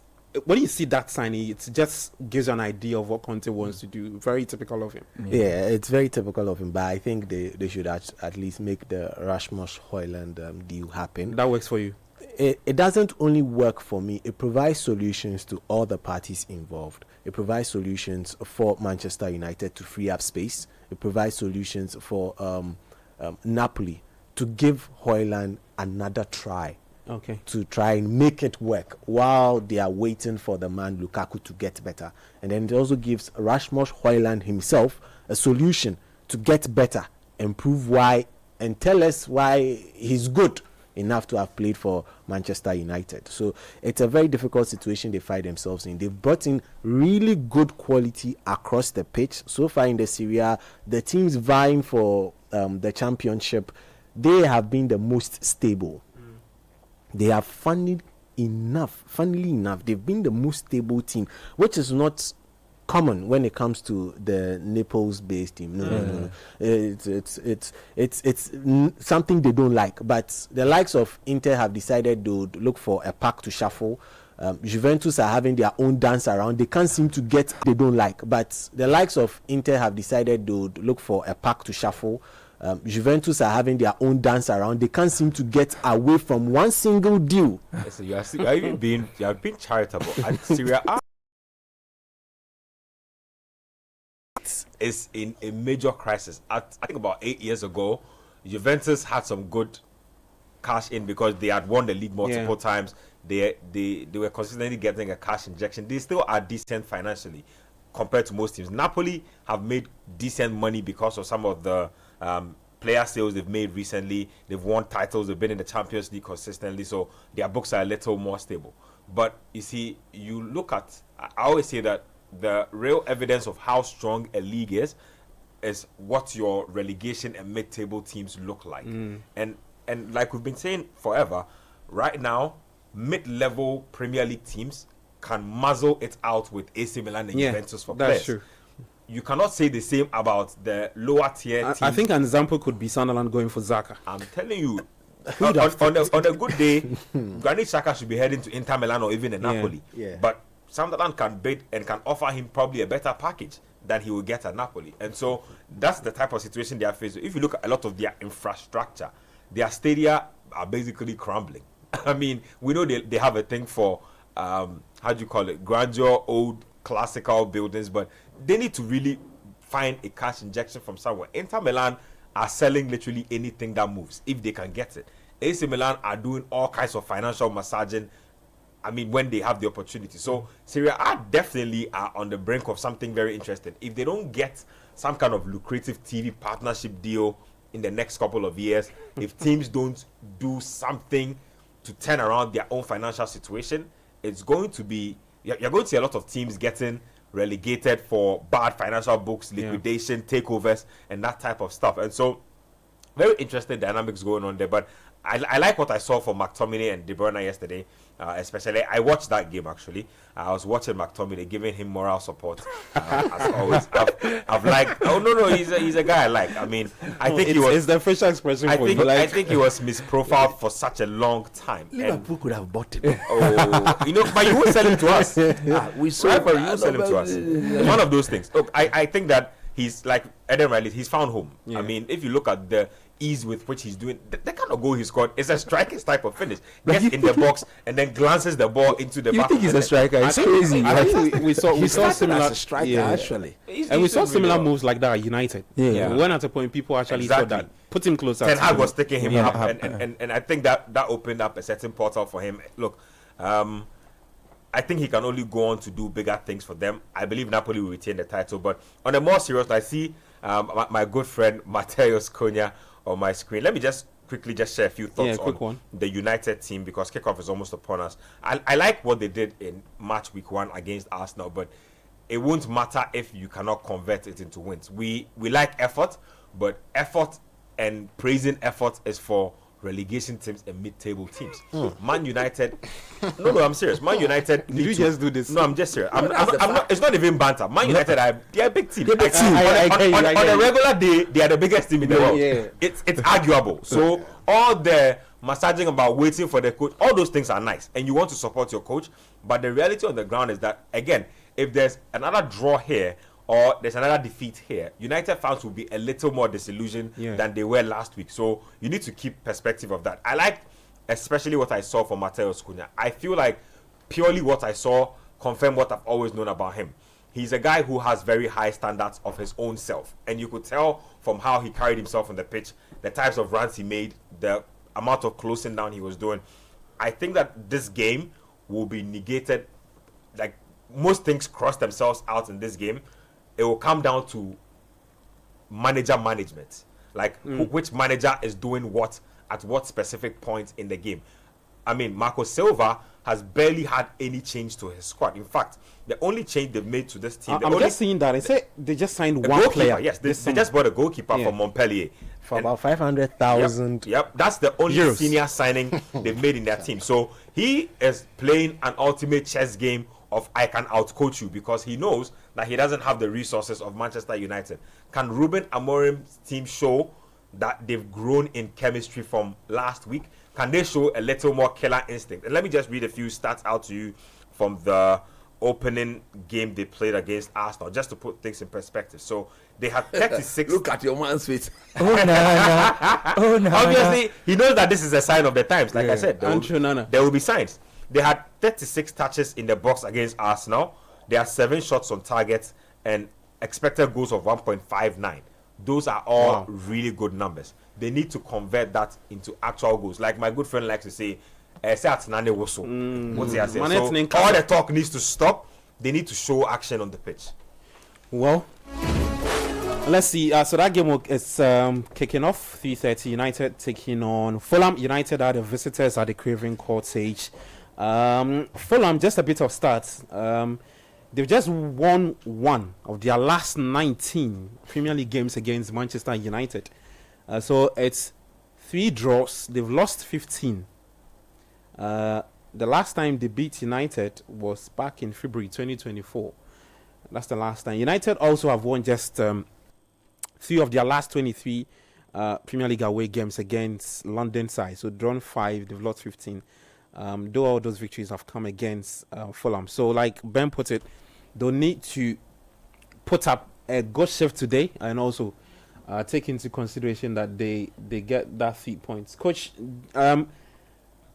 just continue from where Ben left off. The trajectory that Fulham are on, not signing much, I think that has gone under the radar a bit for me, if you ask. I don't know, but clearly they needed to strengthen the team, without a doubt. I believe that. I believe they needed to strengthen the team, because this league is such that every season it gets even more tougher, even more difficult. And what you don't want to do is to make yourself very predictable as a coach and as a manager, for the fact that you want to present the same team over and over again and again. Okay. You have to make some changes. Make some changes and then get your opposing managers to be a bit uncertain as to what you will do. Because what you don't want to do is that the same players, because at this level, managers plan with players. They look at how dangerous the team is, and then you tend to counter whatever they do. That is what is done at this level.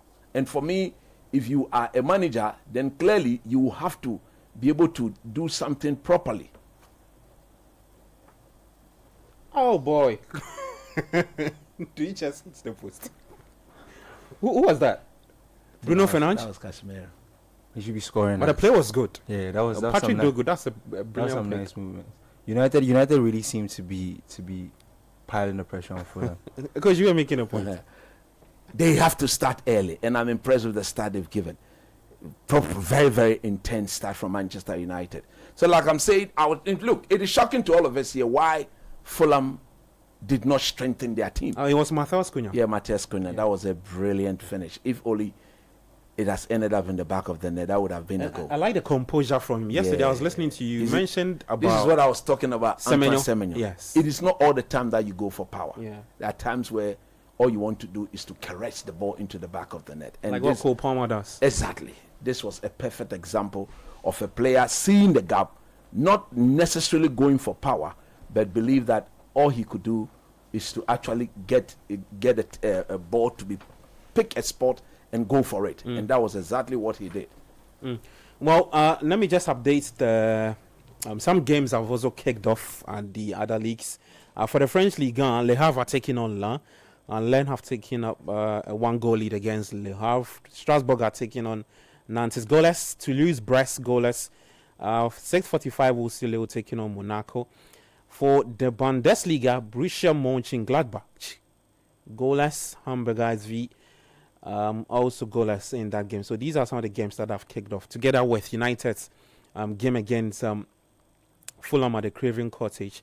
4 minutes played from that game. United started on the front foot looking to get our first goal, but unfortunately that will not enter the net. Matheus Cunha with that hits. Let me just update.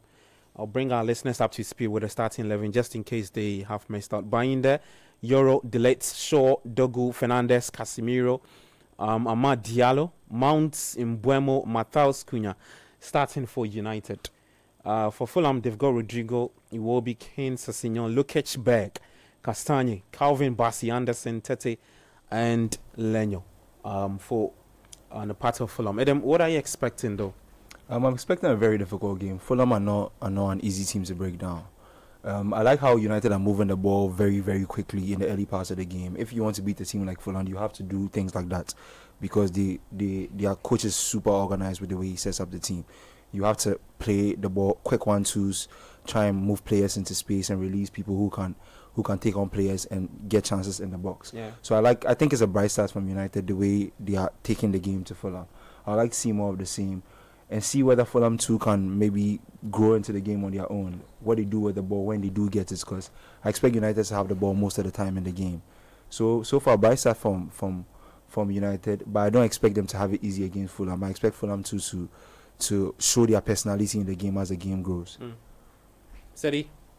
Well, for me, I am very particular on one player in the game. It's all rosy when we all talk about United. Who is that? I'm King for Fulham. I'm really particular about him because talented player. What's it about him? Very talented. Very talented player. For someone to be able to bench Smith Rowe, it's no joke. It's no joke. He's one of the talents I'm really looking out for this season. But we'll see what happens with this particular Fulham team. I've not been impressed by they not choosing to add. Maybe they've not seen the right players to add. It's a difficult conversation. But once the coach is happy, who are we to complain? We can only criticize. So let's see what he's able to do against the big guns. And he's one coach that's Marco Silva. He's one coach that is able to come up and beat certain big teams and make it difficult for them. Okay, so Fulham taking on Manchester United 6 minutes together with some other games from the French Liga, the Spanish La Liga. German Bundesliga. The Italian Serie A games will kick off at 4:30. I'm sure Adam will be keeping tabs on Madrid, how they perform today. Eagles. Oh, me, I want my yellow. I know really. I know you bought it. Your people will bottle it. No, they can do whatever they want to do. It's up to them. No, you have bought it. No, I'm not bought it. I've not bought it. I've won my game. I'm cool. Like, you understand? It's my other team I'm interested in. Monday nights. I need St. Jesus Park. That should be a good game. Yeah. Liverpool, Other team Newcastle. I'm interested in. That game is going to be a very. That game very is going to be very, very, very, very tasty. That's the game I'm looking out I'll be for. surprised if we get red cards in those. Oh, it's going to look. Yeah. Do you see the aspect that Newcastle posted? You mean it's more? The player on more than football. The player on the Flyers, Joe Linton. They are coming to physically bully people that day. And Newcastle have actually got it, especially in the middle. Yesterday there was a texter who sent a message that said that he's already feeling sorry for Florent Verts. And I was like, come on, man, the game hasn't even started yet. No, they are going to make him feel it. It's a new point. They are going to make him feel it in his bones. He's going to be welcome into the EPL properly tomorrow at the St. James's. Well, that game is later Monday Night Football at the St. James's Park. Let's take a quick break. When we come back, there's more talk for you. The Republic of Football, 97.3. I'm Gabi Ofe. We're back soon.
Channel 1 TV, live on TV as well. You can join in by texting into the show 054996 Later, somewhere around 4:30, we'll activate the phone lines and you can call us on 053996 or 0549986996. Let me try and read some messages from our guys on YouTube. Seen a lot of messages on YouTube and we appreciate you reaching out to us. Let me start off with let's go to the top. Let me start off with Ado. Anthony says United is going to win this evening. United Kingdom. Okay. Paxton Clinton says I agree that today's game is a win for Manchester United. Albert Plofia says we seek our first win today. Man U all the way. Okay. This one says Scholarly Scope says the Republic of Football is sports panorama on steroids. Big shout out to all who brainstormed this to put this production together. 100%. He says Nimse Namwa says we are live. Another one says United over 1.5. He comes back to say Matthias Acuna to score. I'm waiting for Chris Wood to get on the score sheet. Well, Wood did not score, right? He did not score. Kobna Mafo says Brighton have been very wasteful, but Everton has played very well. Good win for them at their new stadium. 2 assists for Grealish. Okay. Says Onana is on the bench, all right. Says I am a Baleba. Are you a Baleba? With laughing with coach your people. This one says Seram says that's from Seram. Says I'm a Baleba. This one says okay. I can't read this. Ellie Original says Manchester United 6, Fulham 1. Yeah, baby from Afenia. Okay. Seram says United 10. Come back to say glory. Okay. Sweet Kwame says Grealish is cooking. Everton beating Baleba team. They are waiting for Amorim football. Sammy from Winneba. Okay. We can't read this. Wilson Club says Amorim is just another Ten Hag with her. Oh. Okay. Wilson Club comes back to say Ten Hag will definitely relegate Leverkusen. Sweet Kwame says Grealish with 2 assists. Everton cooked Baleba team. Okay. Says AC Milan is just a funny club reacting to AC Milan's loss. Karim Yeboah says when you say Manchester United are the biggest club in the world, is it by trophies, fan base, cash, all of them? Okay, we'll get into that argument. Sweet Kwame says heat. Okay. Where is the Haaland and Gyökeres comparison? It's just match day 2, bro. Sweet Kwame. Okay. Anyaku Jonah says, I like the way United is playing so far. Very composed. Okay. Starting Sheki and Mamouche is a no-no. Okay. So that's it with regards to Manchester City's loss against Spurs. That final message from that game is the Republic of Football. You can follow us on YouTube, City Sports JHA. On radio, if you're listening, it's 97.3. I'm Gabioff. I've got Coach Christopher Nimley in studio. Bernard Abeku-Watry, Sedin Ahmed Mont, Kelvin Edem Kai, Auswon. United taking on Manchester. Oh, what am I saying? Fulham taking on Manchester United. It's goalless at the Craven Cottage. Guys, forgive me. You can send in your thoughts on the WhatsApp line as well, 054996 996. Let me see if we have some more messages so we can read them now. Get to Bernard on what he's expecting. This one says, good day, guys.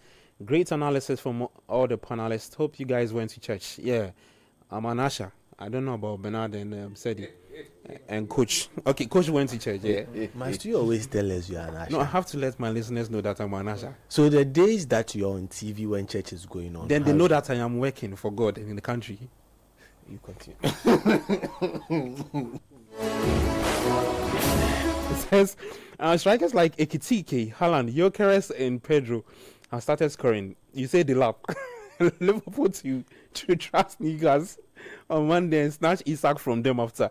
As for Arsenal and Chelsea, it's just premature ejaculation. Liverpool to defend the EPL from Benghazi from Ablekuma Oduman. Okay. All right. This one says, we have a big striker that is fit. Why play a false 9 when you have a big 9, Shesko? let him lose the match first, and then I'll write a letter to make them sack him playing football. That's okay. Rasmus Højlund is a player who can't break and stop moving past. The Napoli faithfuls don't want him. Aputo, Coach Nimnikra is better than him. Hey, Charlie. From Paul. I know you guys want to react. Just hold on for me. This one says, how much money? Okay, please. How much money is that? Okay, let me move on. Hey, Charlie, this message here, yes, you. No, don't read it. It says that live football commentary on radio. Mr. Mbenyenga, good afternoon. How we change? Okay, all right. Thank you so much. So the final update from the EPL for today's fixtures: Fulham are taking on Manchester United. It's goalless. 80 minutes played at the Craven Cottage. Let me take you to Germany, where let's do France first. Le Havre taking on Lens. 34 minutes. Strasbourg also taking on Nantes. 35 minutes played there. Toulouse goalless between Brest. For the German Bundesliga, is goalless between Mönchengladbach and Hamburger SV. For the Italian Serie A, 4:30 the games will kick off. Cagliari will take on Fiorentina. Como is up against Lazio. Atlanta taking on Pisa at 6:45, and at the same time we'll see Juventus up against Parma in that game. For the La Liga, Osasuna have taken a lead against Valencia. Valencia are down with a red card, 1 man out. Real Sociedad at 5:30 will take on Espanyol. Same time we'll see Villarreal taking on Girona. And then Real Oviedo up against Real Madrid at 7 p.m. We'll talk a bit more about the Madrid conversation. Let me start off with Sadi on Real Madrid this season. Did you follow their first game? Yeah, and like I put out an expose yesterday. Yeah. It looks like the Spanish referees want to take the crown of controversy from the English referees this season. What did you see yesterday?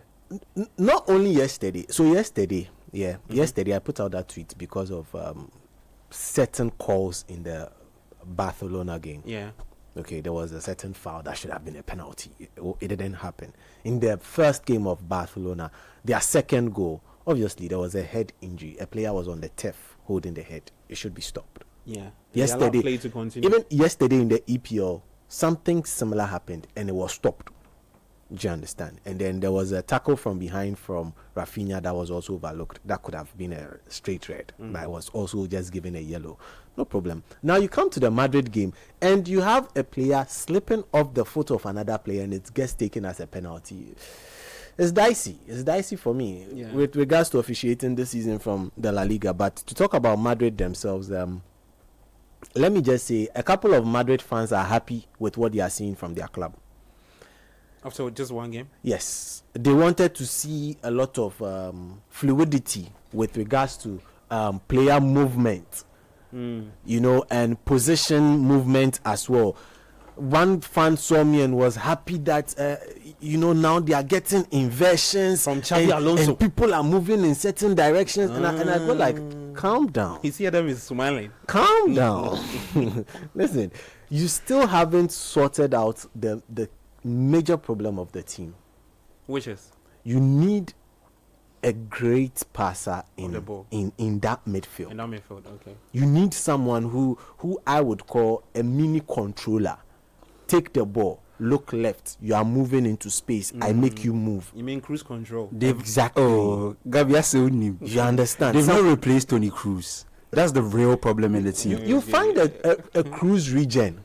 You understand? In who? You can find. Okay, you can find. You can find a cruise region. You see, if you feel that Enzo is the one you want, Chelsea say they want 150. Okay, so for context sake, right, the last midfield three in that first game they played. Yeah. They went with Valverde, Tchouameni, and is it Adagula?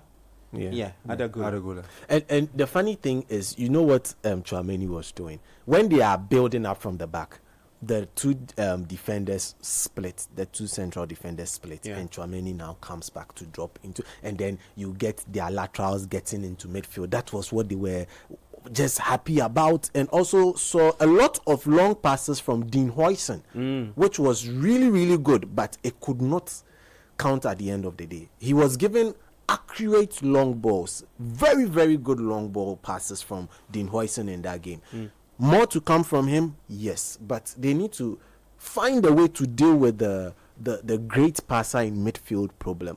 Okay. If they are going to try as much as possible to turn Adagula into that kind of player, then it might work for them. I think that's what Alonso is trying to do. Trying to, because turn him into that player. Because Gula, from what I know Gula to be, Gula is a 10 or a right winger. Yeah. But he can play deeper if you need him to. And I think Xabi Alonso is trying to hone those skills for it to benefit the team. So the inclusion of Dean Huijsen to their team is actually a very important signing, because he's kind of bridging the gap that someone like Toni Kroos would have if he was there, because they don't have. He's more very comfortable with traveling with the ball. Because they don't have a midfielder who can do that for them and distribute and keep the tempo, the passing tempo of the game the way they need it. Huijsen kind of compensates a little for that, because he has little to no angle bias, because he can use both of his feet to pass the ball. So it kind of helps them, because left foot, right foot. It means that Militao would have to be up and running, because I look at Huijsen's heat map. And this is from they put it together from what he was in at Bournemouth. Yeah. And even with pre-season, if you allow him, he covers a lot of ground. And that's Militao's. He now has to cover that space that Huijsen has left. Yeah. Because he's doing what you are saying, doing the job that if they had somebody in midfield who would be doing, and that means that teams would counter on that or rely on that, explore that space. Yeah, because he'll be moving. Real Madrid have a lot of work to do this season. Is aside the coach change, there are a lot of things in the team that they have to sort out to ensure that everybody is on the same page. I don't think they've sorted out that forward issue with their 3 left wingers and what they are going to do about them. I think even in the number 10 area with Bellingham, and now what is happening with Arda Güler's position kind of being changed, some things to change there. So I just feel like, there are a lot of things that they'll have to settle on before their season can really, really kick off. Happy with Trent so far? I think he can do better, but I can't blame him too much because of the amount of things that need work on in the team. Okay. I feel like you can't be too harsh on him, because the team is still trying to settle. They've added some players to the team. A new manager has come in who doesn't play anything like what their old manager used to play like. He kind of has his own way of doing things, and they are trying to get up to speed with what he's doing too. So I don't want to be too harsh on Trent. He is a quality player. We know that when he has the opportunity to pick a pass, when he has the opportunity to cross the ball and put good balls into that area, he does it well. But he will need to understand what Xabi Alonso wants from him in this particular team, because this is not a Jurgen Klopp team that he can do the things he was doing with Robo. Like the dynamics of the way he plays in the squad will have to change because of what Xabi Alonso will want for him. So I just feel like it's too early yet to say that he's not doing well. I think he's been okay so far, but Real Madrid will need to get better as a unit, get better as a team, and I think the qualities of some of these players that they've added will come to the fore. Okay. But to add to the Trent bit, I feel they should exploit his great sides. That's his passing. You are looking for someone to get very into, good passer of the ball. Has got great vision too as well. Excellent. So it's now turned that you just need to make sure what's his name, Carreras does not bump forward. He comes back and sits in that defense, so that it's now a 3-man defense. You've got a central person who can string those long passes. You've got Tchouaméni in front of them. You now double it up by adding more bodies into midfield, including Trent Alexander-Arnold, to be able to pick up those passes for the likes of Gula, who will now be set free and be running. Okay. Vinicius, who would also be running. And certainly Brahim Diaz and Mbappe, they will all be running. So for someone to be given those eye of the needle passes, visionary passes, I think for now, since they can't seem to find a solution on the transfer market to that particular problem, they need to find a solution within, and that would be to invert the man Trent Alexander-Arnold for now. Okay. Let's get back to the EPL. 28 minutes played between Fulham and Manchester United, and you should see Coach and Bernat. They are looking like Amorim on the touchline.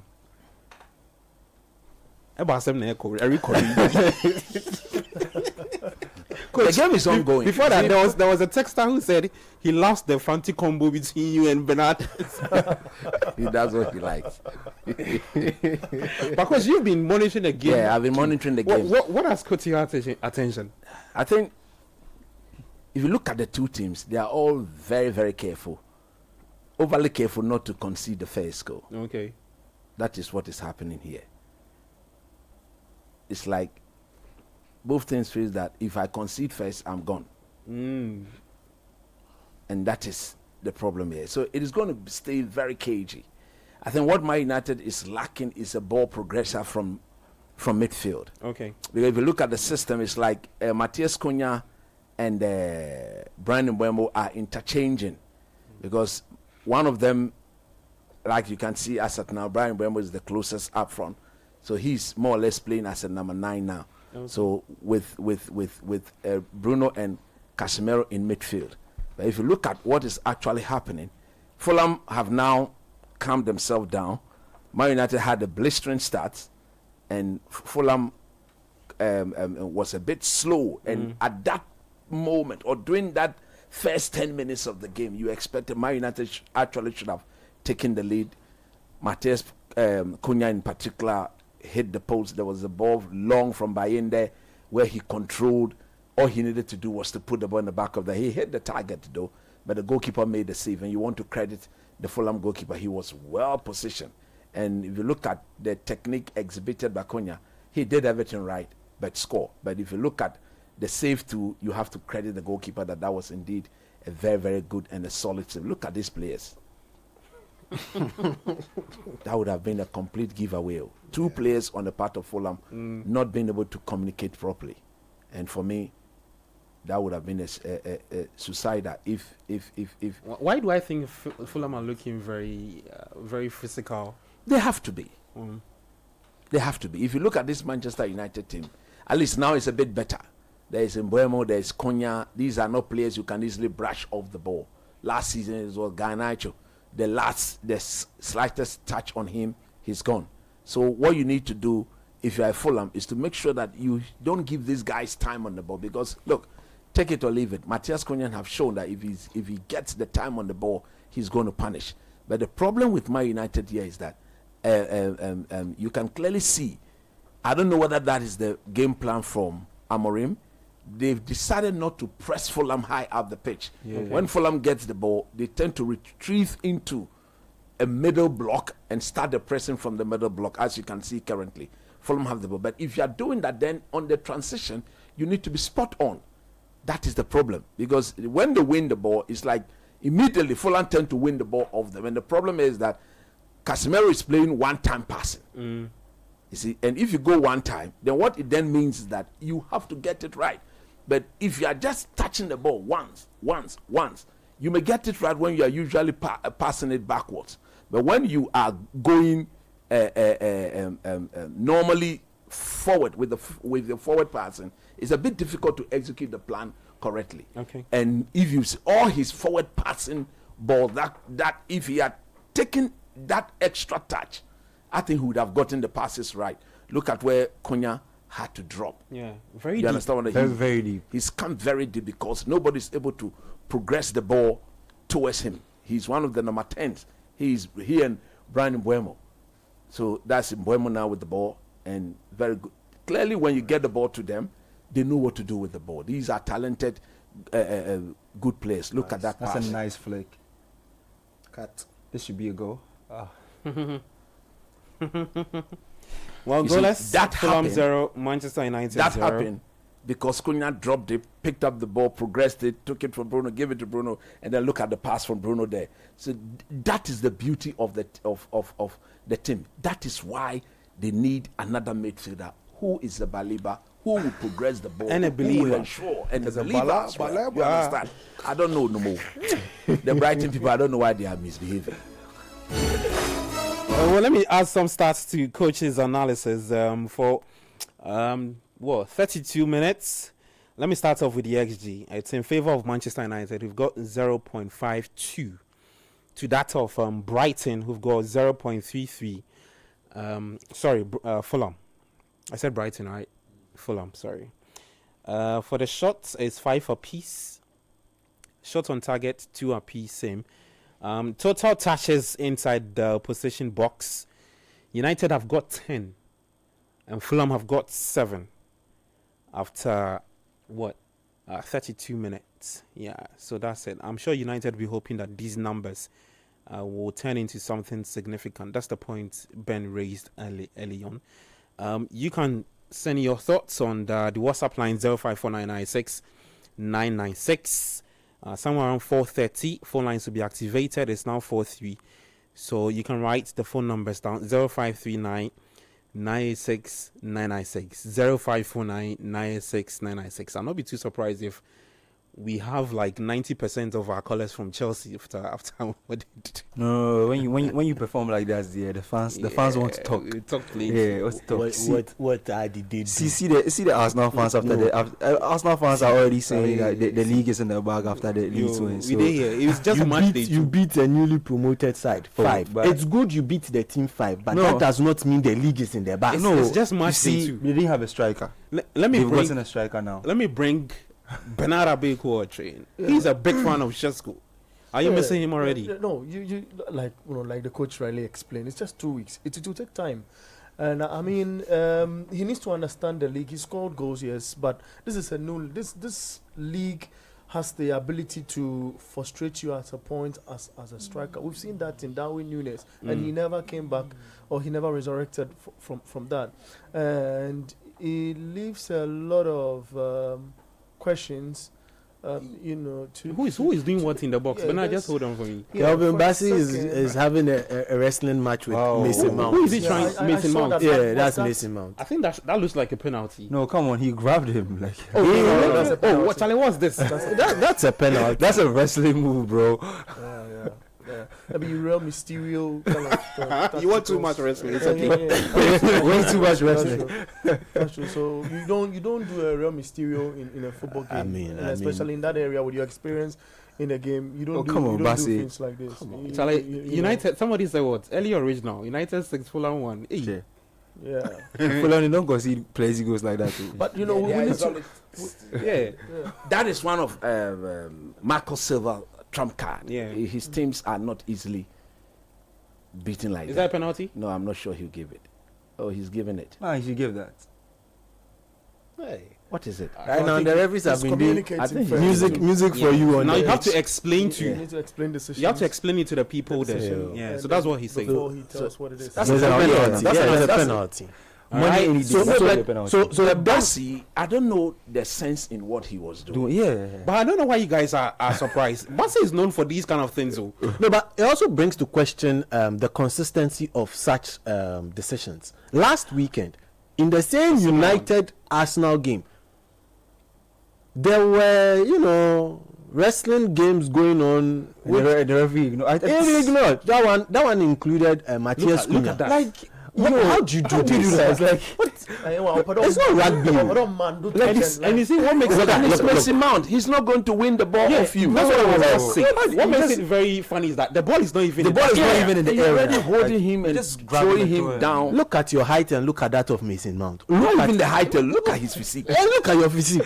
Like, come on. Like, They'll tell you come over here. Sometimes some of the things when the players do it, you are begging for a penalty. Because there's some of the things like something like this. There's no referee who sees this on the footage and will not give the penalty. You grab him and throw him to the floor. So it's a penalty for Manchester United. Bruno Fernandes. I feel we should give it to either Mbeumo or allow. No, but he's the penalty taker in the box. No, he's sorry, in the one. team. You should give it to unless him. He's not there. The two new forwards because they are currently running on 007. No. 002. No, the game is at 0-0. They have to 001. That's secure affairs go first. The whole league, he's the best penalty taker. Did you see the stats? Did you see the stats? The last obviously. clean. He's a leader. Hopscotch He skip. leads the leaders, and opportunity like this. Well, this is a can goal show, anyway. Show that you're a leader. I'll be surprised if he It's misses just simple, especially when certain amount is coming from Saudi that through the middle. Decision. People are creating stuff like that. Hey! Bruno Fernandes. He didn't hop. He didn't jump. He didn't skip. What was this? What happened to all the regular things he does before a kick? I don't know. Come on. This is a it reminds Okay, me so of. there was one thing that It reminds me of I noted earlier I wanted to talk about. I'm really surprised. The bit of the United final front, the last bit of the department of the team. I feel they are a bit in a rush to get the ball at the back of the net. The opportunity that Cunha had. No, that's a poor technique. Watch it again. Bruno of all people. Yeah. He didn't even hit the target. Yeah, super surprised. That was very then bad. again, so I That was explain. extremely very, very bad. The attackers, They're in a rush. they're in a rush to get the ball to the back of the net, into the back of the net, and I feel it's really not painted the picture well. They should stay calm, especially in the 18 or in front of goal, and get the goals. It's just one goal that will unlock all of what they want to do this season, because they've done that in pre-season, remember. So I mean, it takes time, but they should be very calm. I feel in defense they defend in sixes. If United are without the ball and Fulham are in the half of United, you see 6 players in the United half trying to. I can't believe my eyes still. Shield the ball off the area. I don't know if you see it. I'm in shock. Don't be surprised it happened. The moment you abandon what you believe in, Yeah. or what you are used to doing, normally that is what happens. You've got your star. Stick to your star. Yeah. This is the second time I've seen him Kick a penalty do like this. The first one, you remember, was away from the against star. Villa when Ronaldo came. If you remember, Yeah. Man United had the penalty and he was torn between, let me give it to Ronaldo, Ronaldo, then he blasted it over. And since then, Ronaldo took over. So it was Ronaldo until Ronaldo left. Yeah. Then he took over again. Yeah. This is the second time I've seen him do I've not seen him take a kick like that in a No, while. this is the second time. I feel they are looking for A anything. comment says terrible awareness. Anything. Look, Bayendil has been excellent. It's like we've taken our eye off Bayendil for a second. There was one ball that came in that he used his leg to stop that, turned into a pass for who was on the right hand side. I think Euro or something. I think he's gotten his aerial abilities right, decision right in this game, and he has just been excellent in the first 10 years. No, he was aware. That was a bad, maybe one out of what we You see, a Manchester United goalkeeper cannot do all the right things 100% and be prone to elementary errors. You understand? That's factual. But I agree. The kind of tension, that's been that has come on the United goalkeeping department for a minute has been alarming. The moment the referee, I don't know whether it was the referee that put him off. He put the ball down. The referee bumped into him, and then he went back to change. And then no, I think it was the referee was just being cautious of encroachment, not to You see, I understand. There are times you go for power, but if you are going for power, a player of this quality, you should be able to hit that. The way he played the ball, if is that another penalty? If target, he scores. That's true. Oh, look at Bayende. This is his problem. Look at it. A similar thing from last week. This is his problem. So Muniz, just watch him. Muniz should be getting to that. Which just blocks him off. No, look. He's rather on the floor. He as a goalkeeper should be communicating as well. This is look similar at to that. what happened at Arsenal. Look at that. Clearly, there was an offensive player in front of him, and it's dangerous because a little shove. I don't find him very commanding in his area at all. Look at that. It's not he's a second choice goalkeeper. If you are coming, you come to understand that. If you are coming, make sure you are coming to. We all know. Have a proper feel on the ball. Well, just a quick update from the other games. It's halftime. The French Ligue 1, 3 games are on halftime. Le Havre and Lens is 2-1 in favor of Lens. Strasbourg and Nantes goalless. Toulouse and Brest goalless. For the German Bundesliga, Borussia Mönchengladbach and Hamburger SV goalless.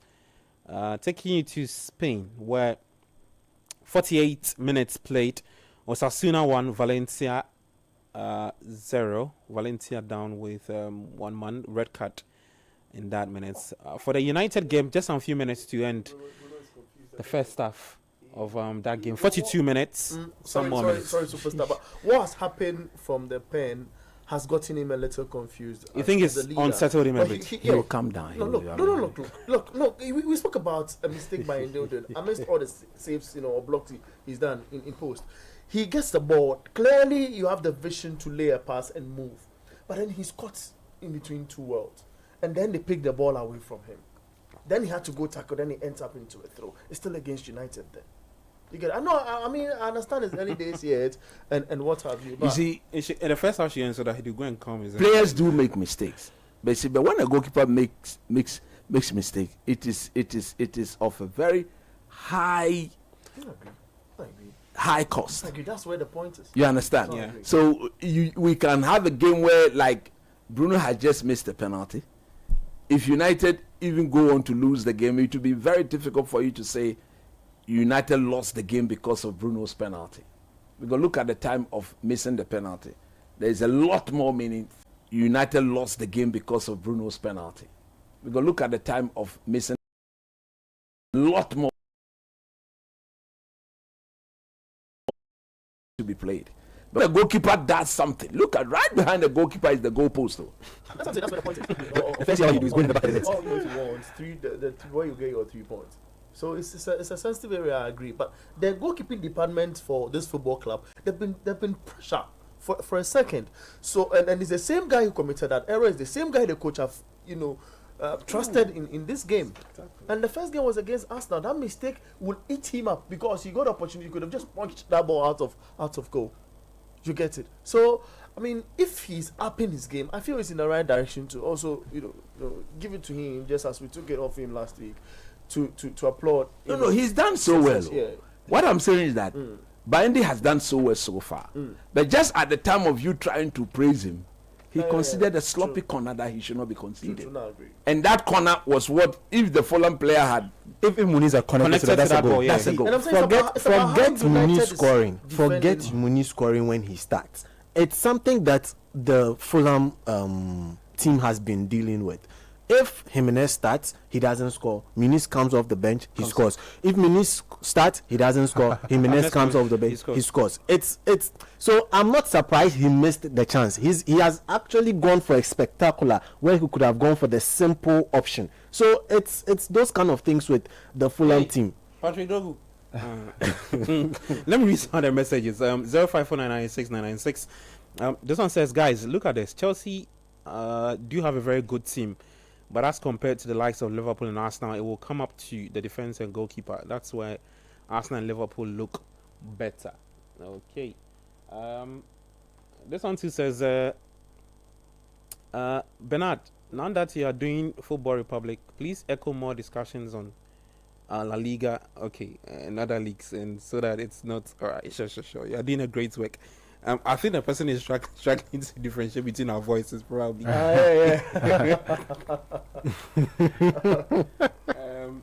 one says, good afternoon. Yesterday I saw Barca pouring what? Body and soul and spirit into the way La Liga encounter with Levante to snatch a winner against the Homesters. United and City need Barca's kind of commitment and determination in the EPL early this season. JB Nati from Accra. Okay. Sadie, there's somebody reacting to the discussion we're having initially about refereeing in La Liga. Yeah. I think Adam too can highlight that more. It's on the low. It's on the low. It's on the low. It's unacceptable. So let me read the message. It says, look at behind the on a more serious note, Binder, since you mentioned Binder's name, you shouldn't have actually mentioned it. Because since you mentioned it, look at what he has been doing. His problem is he does not know how to defend set pieces. How can you not defend? As a goalkeeper, you need to be able to command your area. Coaches here, myself and coach, that's what I'm saying. Very familiar with I have watched him for a minute. I don't think he's too commanding when there's a corner. He doesn't put himself in that space. Look, it's about defensive organization, and coach will tell you, as a goalkeeper, you are the last line of defense, and you should be able to control your defenders, especially when set pieces are coming, because you see the bigger picture. It's like you are the bigger mirror reflecting everybody who is in front of you, and he should be telling players what to do. There cannot be a set piece or a corner to that extent. then you have an attacker right in front of you. What are your other guys doing? They should come shield that attacker off you. So you get... This is nobody shielding anybody. One by no, the film. On the film. Oh my goodness. The moment the crosses, did you just see what we just saw? You saw that? On the film. On the film. On that film, player closer than him. Nobody punched him. He not fell down. I said, look. You see, for the referee in La Liga, it's gotten to a point where, like, both Barca and Real Madrid fans always point fingers at each other that this one is favoring this one is favoring this one is being favored by. I'm going to be very, very honest. Like the first 2 weekends of this season has shown me that it's not that. It's not that. What is it? Refereeing in the league is just bad all around. It's not really that. So it's not. I'll give a first example. The opening weekend of the league, Barca played Mallorca, and we were on the benefiting end of some of the decisions that were taken in the game. Two of them. Mm-hmm. But I found the temperament with which the referee refereed the game to be strange. A lot of the decisions he took were strange. First off, the second goal that Barca scored, it resulted after a cross was played into the box. Yeah.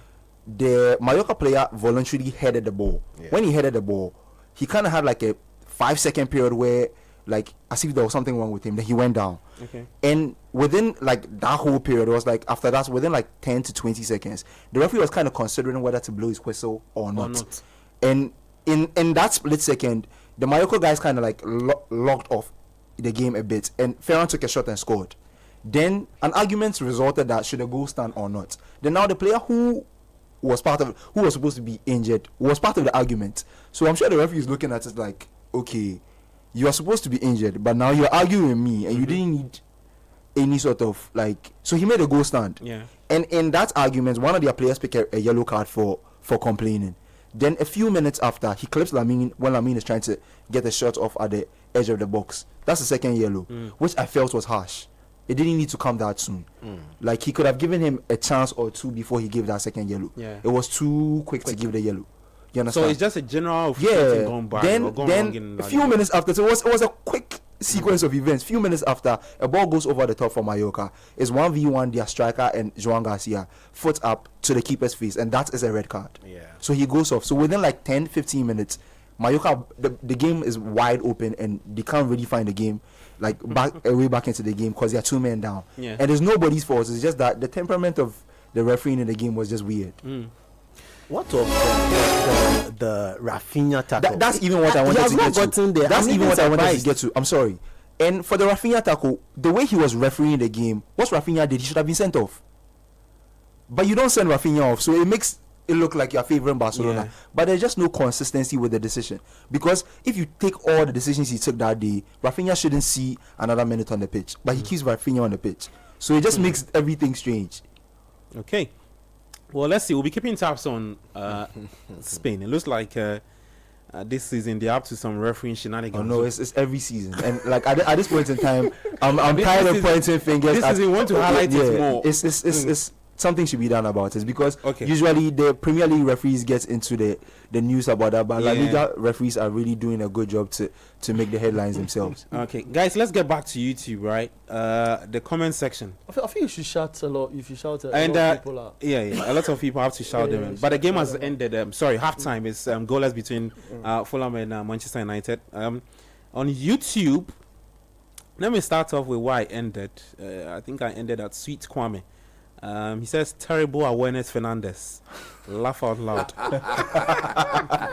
Some people are very interested. So the day Messi blasted the ball by the bar to penalty like that, it would be terrible. Come on, man, these things happen. Sweet Kwame comes back to say, hey, Heat, Bruno Shao.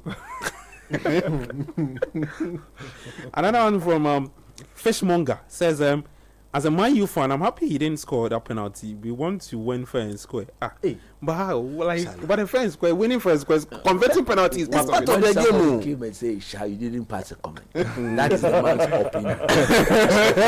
Thank you. Oh, coach, why would you do this? No, when somebody said the man, Sha, you. No, but I don't agree to it. Allow him. Okay. Sweet Kwame again says, Bernard and coach go explain tire. No evidence. United fans can talk with him. He says Vicario and Vicario and Bayinda Hushan. Oh, come on, man! We can't have this. Okay, he said who be weak. Okay, who be weak? Mune starts no goal. Said what you were saying. Anyaku Jonah says United likely to concede the goal from a corner kick. Because the goalkeeper is all about it. No, other firm. He says no confidence in the goalkeeper. Okay.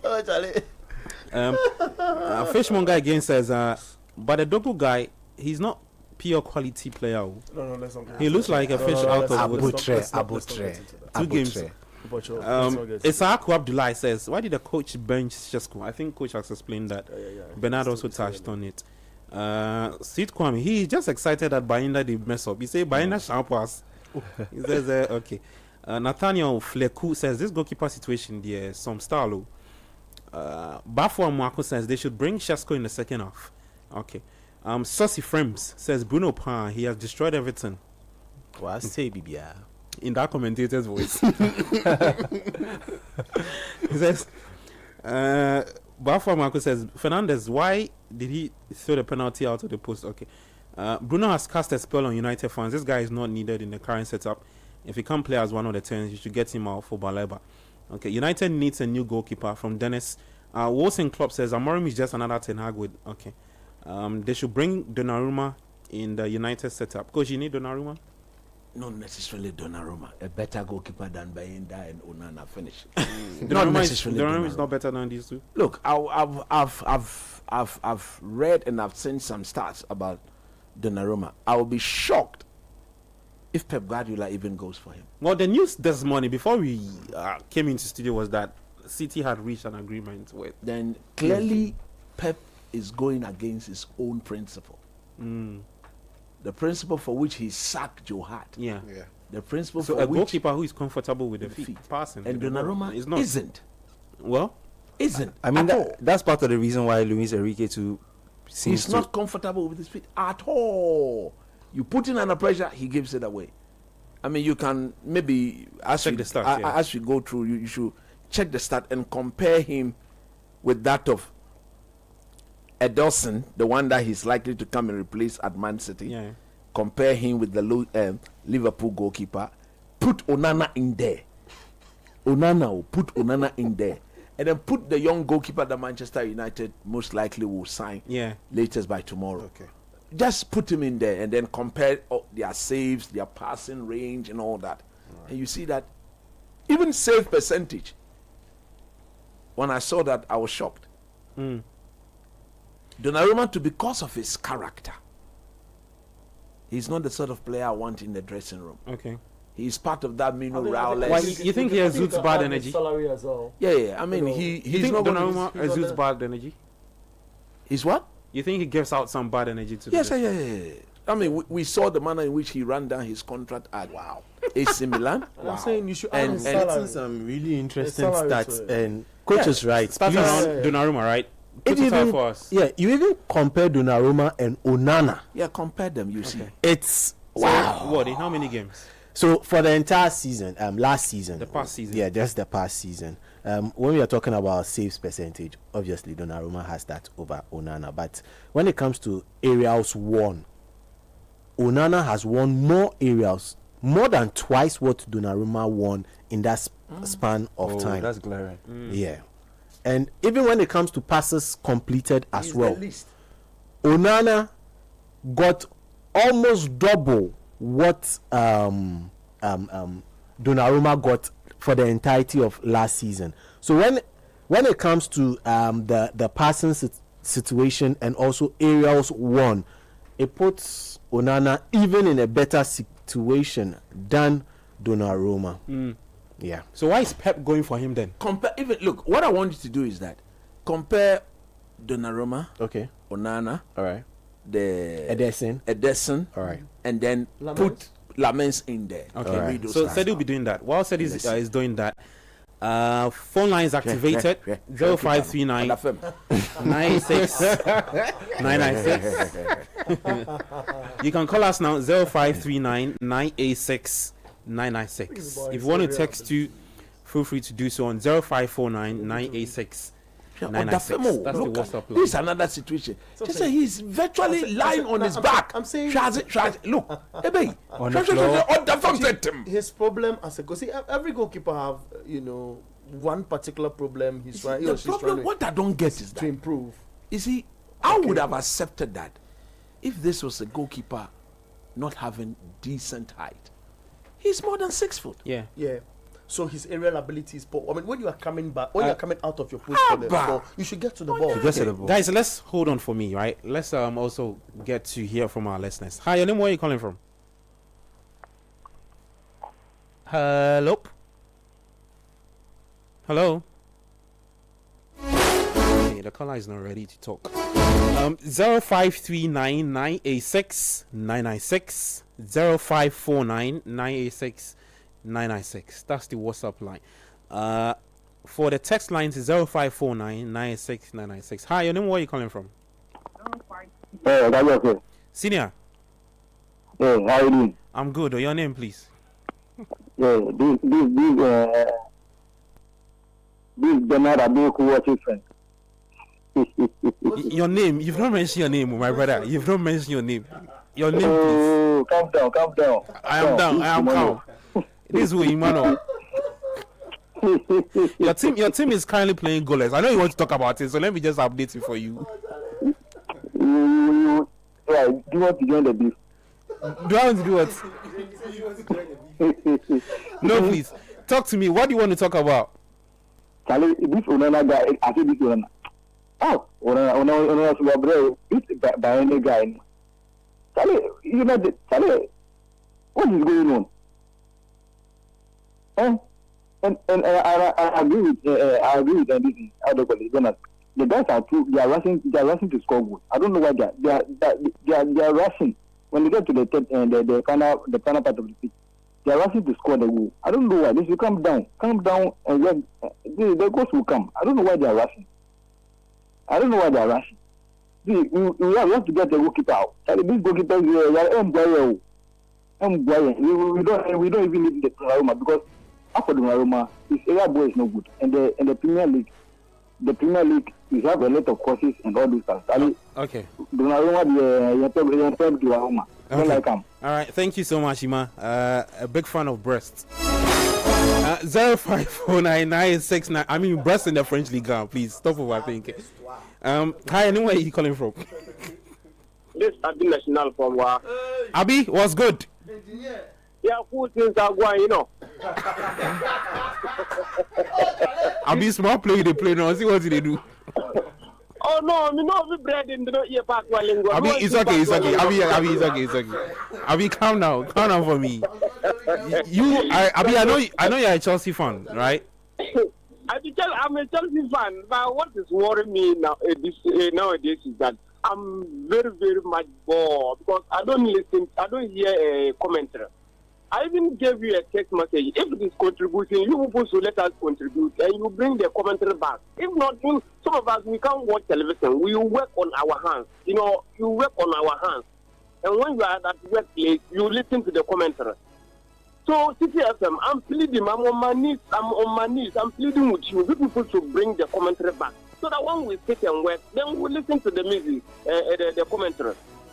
If not, in fact, the league is boring. We don't. You cannot watch two teams at the same time. But when you are listening to the commentary, the update will be coming. You know this team is playing, this team is also playing, this team is scoring, this team they are scoring, this team. But without the commentary, in fact, we are not enjoying the league. I'm pleading with you, CPFM. If it is contributing, you will to share it among us, and we will pay. Thank you very much. Abi, thank you so much. 05499696. That's the phone line. Even if it is contribution. Oh, I saw someone post on one of the tweets that we should just say they'll do a GoFundMe. Yeah. Okay. Let's get back to the phone lines. Hi, where are you calling from? Hello, good evening. My name is Samson. This is my first time calling. Oh, thank you. I appreciate you, bro. What do you want to talk about? Yeah. Oh, please. I have a very headache and loaded question to ask. Just one question. Why do you people stop doing the commentary, because we always enjoy your commentary. You are not updating us, telling us anything about it. So please tell us something, I beg you, right? Thank you so much. You hear from us, right? Thank you so much for calling. 0549969996. Hi, anywhere you calling from, please? Hello, good afternoon. Good afternoon. How are you doing, my brother? Yeah, I'm doing well. My name is Steven Gao, aka Sinamentalo. Gao, please, what do you want to talk about? Actually, last week and this week, Saturday, I didn't hear the commentary. Just that I tuned the radio and I've noticed they were doing different programs. And I don't know, this time around, it's our program, so people have to do something about it. So the last caller, I supported what they have just said. I think people have to do something about the commentary. We were waiting for so long till the time that people, we just started the EPL. So without the commentary, we will not enjoy the program. We should do something about it. Thank you so much. We appreciate you. 0539969996. Second half started. Fulham taking on Manchester United. Hi, your name, where are you calling from? Hello, I'm Maxwell calling from Dawaya. Maxwell, what do you want to talk about, please? Please,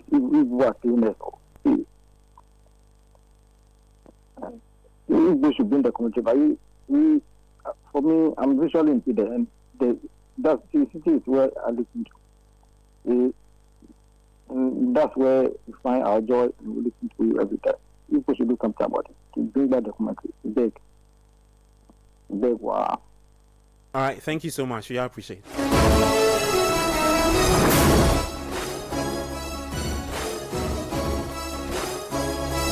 Hi, your name, where are you calling from? Okay, we don't have any caller.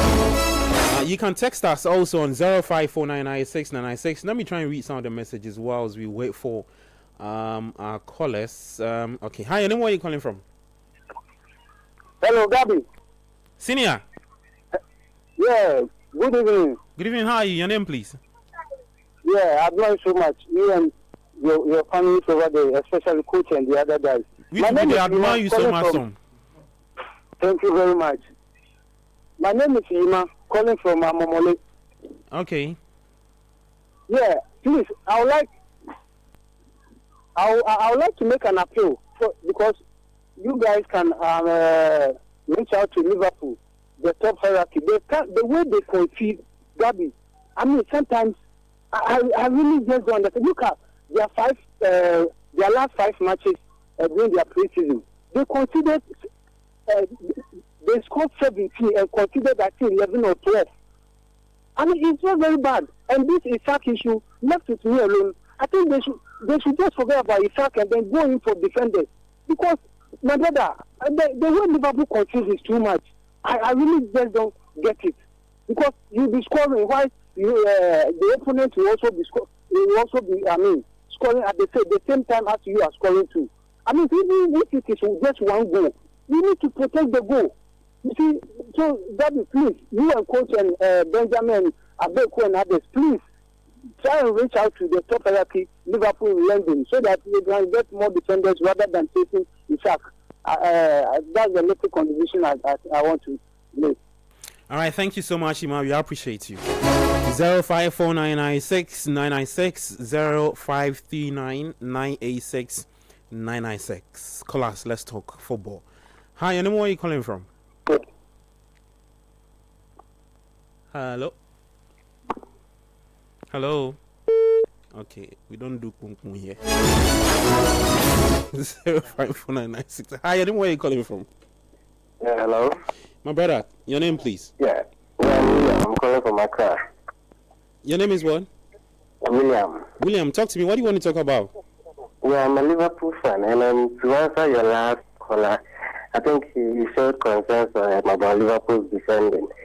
And yeah, we are all concerned, but I think it's due to the new additions to the defense. I think with time, there will be a balance between the defense and the midfield. All right, thank you so much. 053996 Hi, your name, where are you calling from, please? Hello, yeah, I'm Black Thanos, calling from Campanu. Your name is what? Black Thanos. Black Thanos? Yeah. As in the Thanos I know. Come again? Okay, talk to me, bro. Yeah, okay. I also want to appear on the commentary that you've taken it off. It was very enjoyable. And it would be pretty nice if you can bring it back. Yeah, that's my request. All right, thank you so much, Black Thanos. We appreciate you, yeah? 0539. Your name, where are you calling from, please? Hello, I'm Richard from Koforidua. Your name is what? Richard. Richard from Koforidua. Yeah, I'm calling from Koforidua. Okay, can you speak directly into your phone? You sound very far away from your phone. Hello? Yes, talk to me, Richard. What do you want to talk about? Yes. Okay, it's about the commentary. Please, we are begging of you if you could bring it back, because you don't know what you bring to us, the joy and the pleasure you bring to us. Some of us, we work in a stressful environment, so listen to you, give us more excitement. So we are begging of you if you can bring back the commentary. I'm a fan of Sports Panorama too. We love the work you are doing. We appreciate it. Thank you. We appreciate you. Thank you so much for calling. 053996 054996 The WhatsApp line is 054996 You can also reach out to us via text. It's still goalless between Fulham and Manchester United at the Craven Cottage. United are looking to start from where they left off in the second half. Let me try and read some message. Said you want to say something? In the second. Yeah. But I've gotten the data. Coach was talking about. So that's Donnarumma. Yeah, Donnarumma. Ederson, Onana, and then Lamas. Okay. When it comes to passes completed for the season, funny enough, Lamas, because he's playing the Belgian league, we've got to consider that as well. But he is far ahead than the other guys. And the person who actually eclipsed him is being pushed out of his team. That's Ederson. Okay. Ederson had over 90, and then Lamas had over 80. And then you have Donnarumma having completed 41.9. Yeah. So it falls off in that side of things. And when it comes to aerials one, as usual, Donnarumma is low and way behind, and Lamas also has better ball possession, claiming it from the aerial zone than Donnarumma. So comparatively, it's not looking so clean and good for Donnarumma. He should just go back to Italy if they can afford his wages. Okay, let's get back to the phone lines. Hi, your name, where are you calling from? My name is Double Kenneth from Akumadan. Your name is what, please? Double Kenneth from Akumadan. Safo Kenneth. Yeah. Safo, please talk to me. What do you want to talk about? What team do you support? I support Chelsea, the Blues. Chelsea. Okay, what do you want to talk about? I want to talk about Manchester United losing to Fulham today. And No, United have not lost to Fulham. They are currently playing. It's goalless.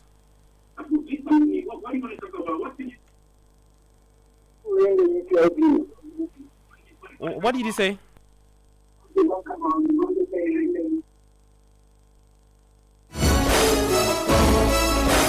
Zero 054996 Hi, your name, where are you calling from, please? Hello, good evening. Good evening, bro. Your name, please? My name is Steven from Adenta. Okay, Steven. Hello. Yeah, Steven, we are listening to you. What do you want to talk about? Please, I beg with the message of God. Don't just appreciate our concern, right? But do something about it. No commentary, no city sports. No commentary, no city sports hashtag. So please do something about it. Otherwise, I will not listen to you people again. We beg you with the message of God. All right, thank you so much. Please don't leave us, okay? 054996 Hi, your name, where are you calling from? Hello. Yeah, your name, please. Where are you calling from? Okay, my name is Eugene, sir. And I'm calling from IMA, sir. Okay, Eugene, what do you want to talk about? Yeah, I want to talk about the commentary. Please, sometimes it's very boring on Saturday from 11 a.m. to 5 p.m. Although you all been the update but the commentary makes us more enjoyable. So please, we want the commentary back. I'm a Chelsea fan. Okay, please. All right, thank you so much. So just a bit of an update. Benjamin Sesko is on for Manchester United. Said you right? Yeah, Sesko on that means Cunha drops into the 10 and then Mason Mount comes to partner with Bruno Fernandes in the middle of the park, taking out Amad Diallo and bringing in Diego Dallo. That's what Amram has just done. Wow, let's see if that will pay off. Let's get back to the phone lines. Hi, anyone where you calling from? Hello, Gabi. How you doing? I'm doing good. Yourself? Yeah, I'm not fine. I'm not fine at all. Please, why? See, tomorrow morning we'll all be at GP or your parents. You're expecting us tomorrow morning. See, if you be go fund me, car, make you go to pay. Go fund me. Charlie, the committee there, if you come online, beg wa. Michael, Ima, is it you?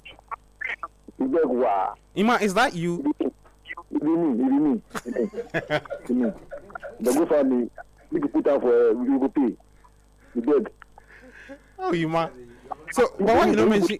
Why you don't mention? You don't know what you have done to Ghanaians. Like you don't understand it. It's like you don't understand. Ima, you see, it's not. Look, we actually understand. Okay, we understand. We appreciate your concerns and whatever it is. But we appreciate. That's all I can say. Okay, thank you so much.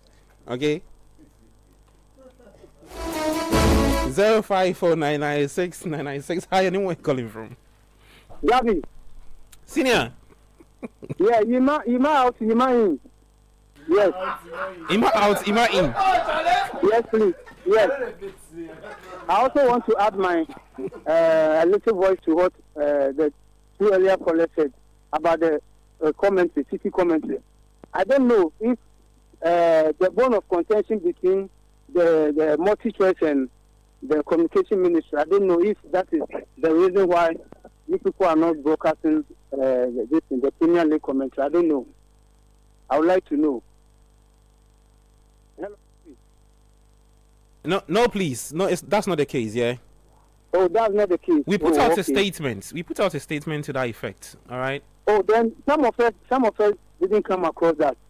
I wouldn't have called to find out from you. Then okay. Please, is it through radio or television? It was on radio. It was on radio? Yes, please. Oh, okay. In fact, I personally didn't come across that. Okay. Right. But if you can educate us again on that statement, sure, I'll be very glad. Would get it for you. Okay. Thank you so much. We appreciate you.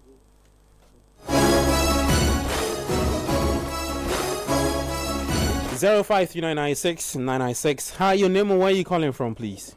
Hi, my name is Obed. I'm calling from East Legon. I want to make a statement. I'm a Chelsea supporter. Okay. So I want you guys to take note of this particular thing.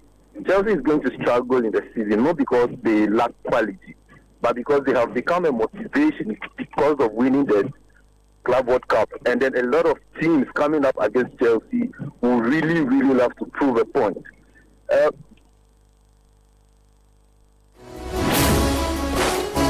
Well, I think we lost that caller. 0549969996. Hi, your name, where are you calling from, please?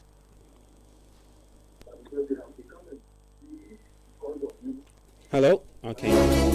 Caller is not ready. 0539969996. Hi, your name, where are you calling from? Hello? Yes, talk to me, please. Your name?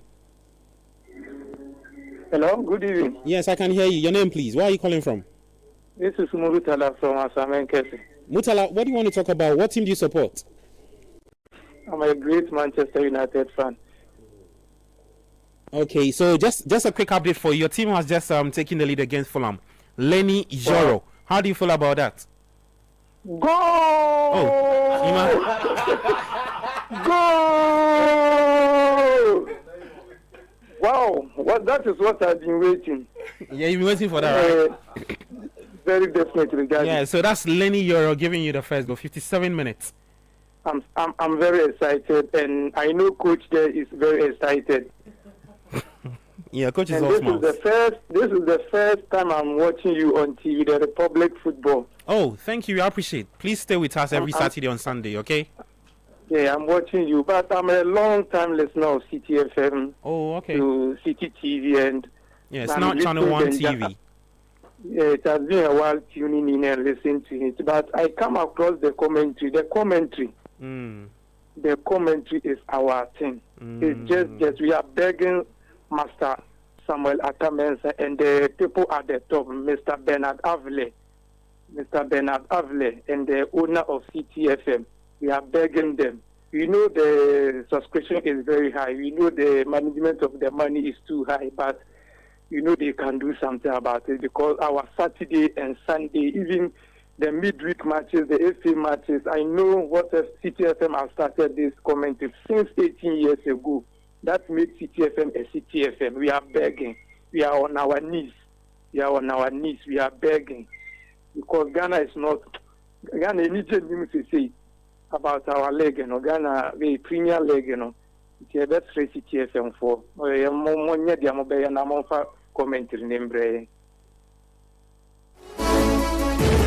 Thank you so much. We appreciate you, yeah? 05399696. Hi, and where are you calling from, please? Hi, my name is Obed. I'm back again. So, yes, I was making the point of Chelsea. Oh, okay. Yeah, we lost you, Dennis. Season. Exactly. Obed, sorry. Obed, right? Yes, Coach Nimile. Yes, Obed. Coach Nimile. Tell him that I really, really love his energy and I want to buy out his interest in United. I want to buy his loyalty so he will come and support Chelsea. So he should name his price. How much is it going to cost him for us to get him on the side of Chelsea? Coach, will it work? Will it work for you? Coach, he said what? Coach, he says what? Coach was about to score. He wants to buy my energy for me to support you. Support Chelsea. He's not interested, please. He's not interested. Coach, he means he'll talk to Todd Bowley. He'll talk to Todd. So that the release clause, they'll pay the release clause. 05399696. Hi, you know where you're calling from, please? Yeah, hi, my name is Simano. Gabby, how are you doing too? I'm doing super good. How are you doing, my brother? Yeah, I'm also doing very well by the grace of God. Nice one. I think our listeners and our viewers don't really know what is happening. It is not about any legal issues. It's all about finances. And so the likes of Abi National and things, I think CTFM should reach out to him, get to know how much he can offer, because I believe CTFM too has a particular threshold they would want to pay. So it is not about anything. It's just about the money. And so if the supporters calling for the live commentary of the EPL, if we cannot put our money together and get to CTFM and say this is what we have also gathered, and so try to help us get our commentary back. I also like the Republic Football Republic show. I like it so much. And keep it up. Please don't be contaminated by roping in GPS, because since they didn't bother you into anything, I would not also want you to factor them into our Football Republic. Saturday, Sunday, please. No, but you see, it's the Football Republic minus the GPS. Somebody invites you to come for their Congress and they will not give you the due respect. And you want to also honor them by putting them on your program, please. Let's go EPL. Let's go La Liga. How about the Black Stars if they are playing? How about the Black Stars? What should we do with the national teams? I stopped supporting them since 2010. It's been 15 years and still counting. When Kofi Adam said he was going to give us budget and things, what has he done about that? We have just lost focus on them. And so it's about EPL, my team Liverpool, that ends it. To hell with anything Ghana football.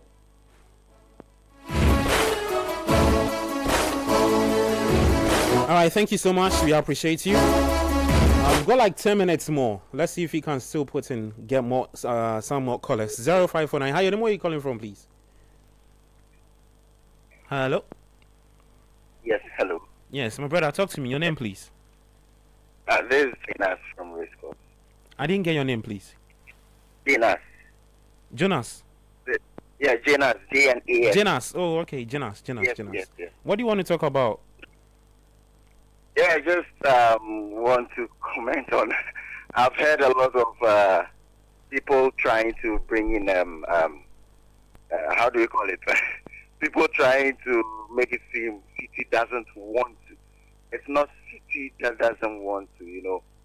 City is trying. City is trying, and I think we can only support them. And someone mentioned NCNC, no contribution, no top, right? Maybe we can try that, but I think we can just continue supporting them, and we love City as well. So whether football, whether EPL commentary or Republic of Football, we are still going to listen and we are going to support. And I think it's already started. The season has already started. I don't know, but I think that ship has a long sail. So we should just continue supporting them. And, that's just it. Thank you very much. All right, thank you so much. We'll take our final caller, and I'll bring you up to speed. I'll update you from all the leagues, the French Liga and the Spanish La Liga and the rest. Hi, and where are you calling from, please? Final caller. Yeah, hello. My name is Samuel, calling from Lakeside. Sammy, talk to me. What team do you support? I'm a Chelsea fan. Wow, I'm sure you've been watching that highlight over and over. Oh, it was a very, very, very nice game.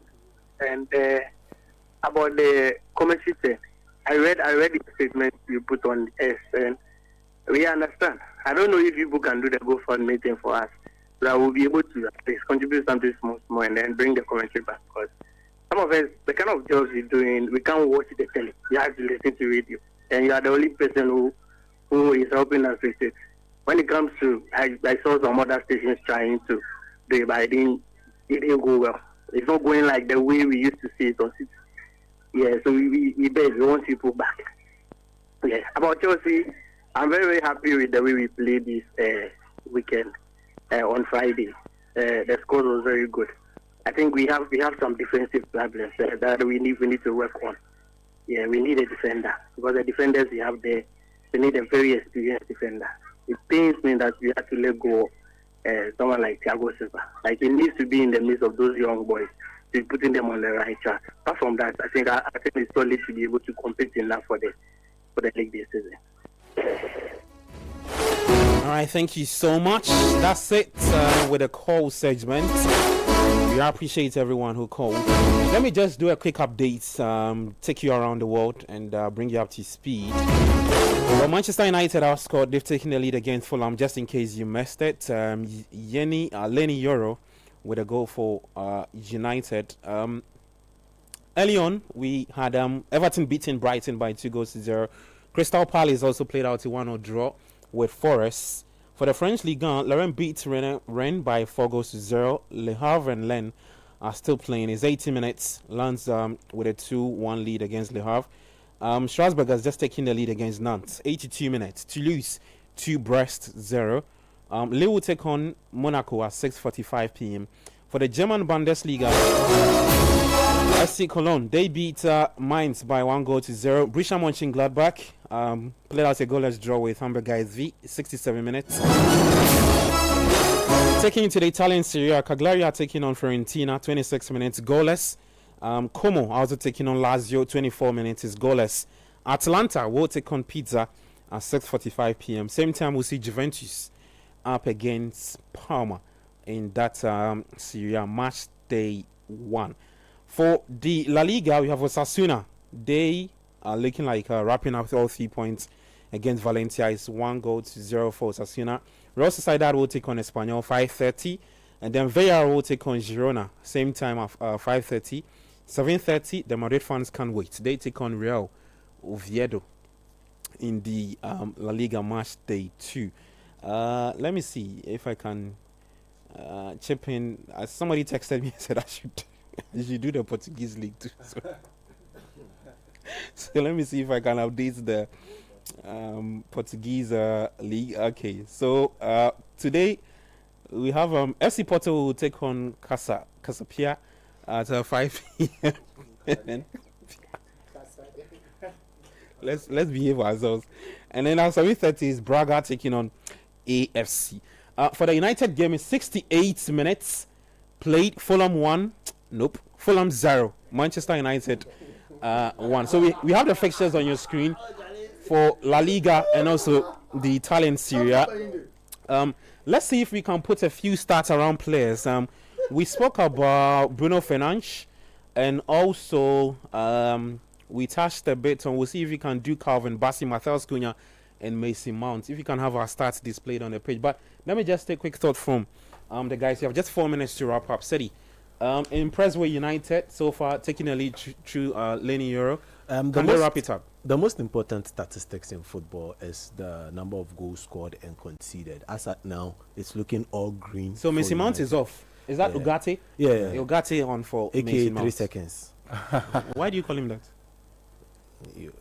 Another topic for another day. I'm sure he's probably trying to say he treats the ball like a hot potato. So that's what he's probably trying to say. But I think United have done a good job.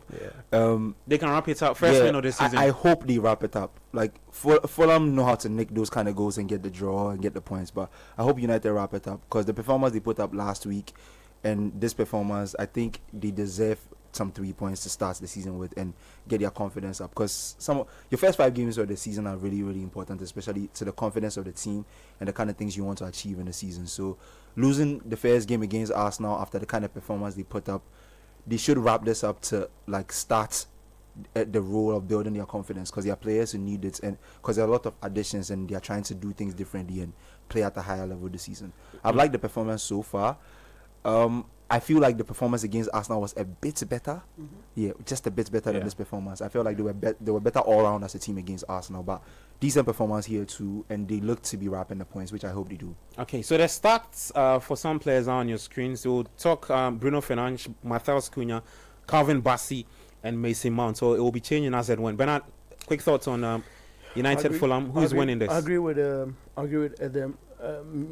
Fulham didn't come like an Arsenal. They are quite physical, and they are going toe to toe with you, if you want, boot for boot, to try and win the ball. And they didn't come the flair Arsenal. We want to pass it occasionally and what have you. So the flow of United reduced when.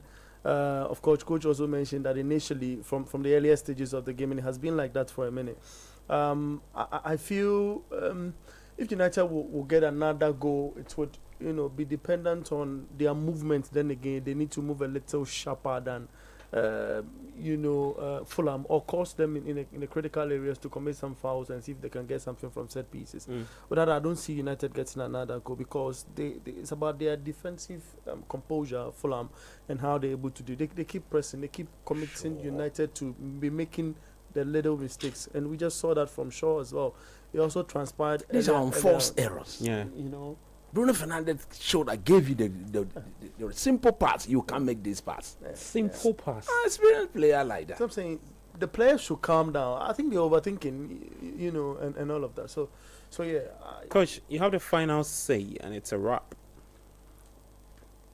So far, it's a keenly contested game, without a doubt. Fulham are come. That is a good one. Come across. So go. Too early. Good clearance from Patrick. Look at that look. Diego. Come on, you just let him win the ball back. Diego Armando Diallo. What?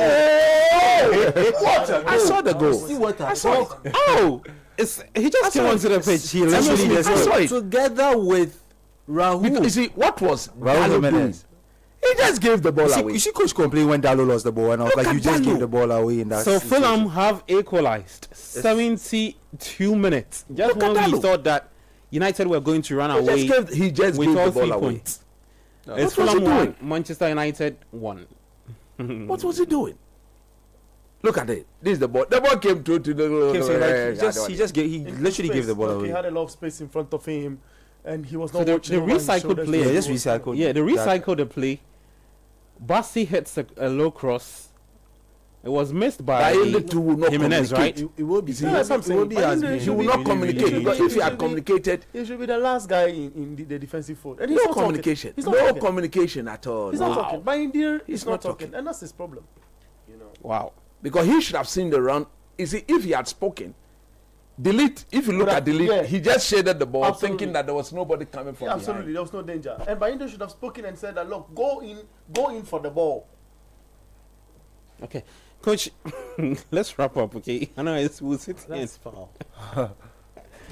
So what do you think United can do in the next 10 minutes to see this out? They have to calm down. If they have to, just calm down and play your game, because in the second half, it's been very, very scrappy. Another clear indication that this team needs to go and buy a midfielder. They really need to go and buy a midfielder, because whatever is there, this is not the sort of midfielder you want to play with at all. If they had a proper midfielder, this is a winnable game. This is a game they should be winning with ease. And I think you can pardon Coach, because Baleba comes with, he's able to destroy opposition attack and able to, when the team is in possession of the ball, he's able to run with the ball also into the opposition half, and he combines that perfectly, Baleba. So if you watch him in a United setup in the middle, he will be able to contribute a lot at that age, 21, because he'll be running back and forth, winning balls and blocking, opposition threats and so. And I feel that's what United is lacking, and that's what Coach has been talking about. Well, let's see. 74 minutes. It's Fulham 1. That's Manchester United 1. There's more football talk later on Channel 1 TV. Scorecard is on. Coach Christopher Nimley will be on the tactical board to do her stuff, what he loves doing the most. Join Benjamin Nketiah and the guys, Kelvin Edem Kai, to put together some sweet content for you at 9 p.m., right? Yeah, 9 p.m. 9 to 10:30. 9 to 10:30, we are back. Do you want to give our viewers what's to come? They'll see it's in the box. It's in the box. Thank you so much, guys. Coach Christopher Nimley, Bernard Abe, Kelvin Edem Kai, Sedina Medmond, Julio Ashri Frama with supports, and Edwin Kwakofi with huge supports, displaying all the graphics for you to make this a success. And also, we appreciate all those who called in to voice out their concerns. We appreciate you've taken notice of everything. And also, our YouTube guys, wonderful people with very sweet messages and stuff. Seeing people talking about what Coach did to my head, but it's fine. Welcome. Look at it. Look at the flashing nature of the hair on there. I thought you were not going to talk about it again. You brought it. You want me to? We'll be back same time next week, Saturday, Sunday. I'm tempted to say it's 1-1 between House of Folk and Vienna Stars. I won't say it. The guy cut off, right? The people say we shouldn't miss it. It's Lions and Gold Stars. Gold Stars, yeah. We'll be back same time next week, Saturday, Sunday. Benjamin Nketiah, myself, Bernard Abe, all the guys will be around to make this a success. Let's not forget, one of our chaps also helping make this successful is Emmanuel Kubuafo, helping with the graphics display as well, also making the show a success. We appreciate you, all those who watched on Channel 1 TV. We'll be back same time next week. And YouTube as well. Testing from Jamaica. Yes. Oh, really? Jamaica, yeah. That's the country you want to go, yeah? Yeah. Beautiful people. Sweet people. Oh, nice. Is he Bernardi for allowing you close? You put some nuts and ponnets. It's okay. Thank you so much for listening. 97.3. I'm Gabi Affair. It's been a lovely show, The Republic of Football. Enjoy the rest of your night.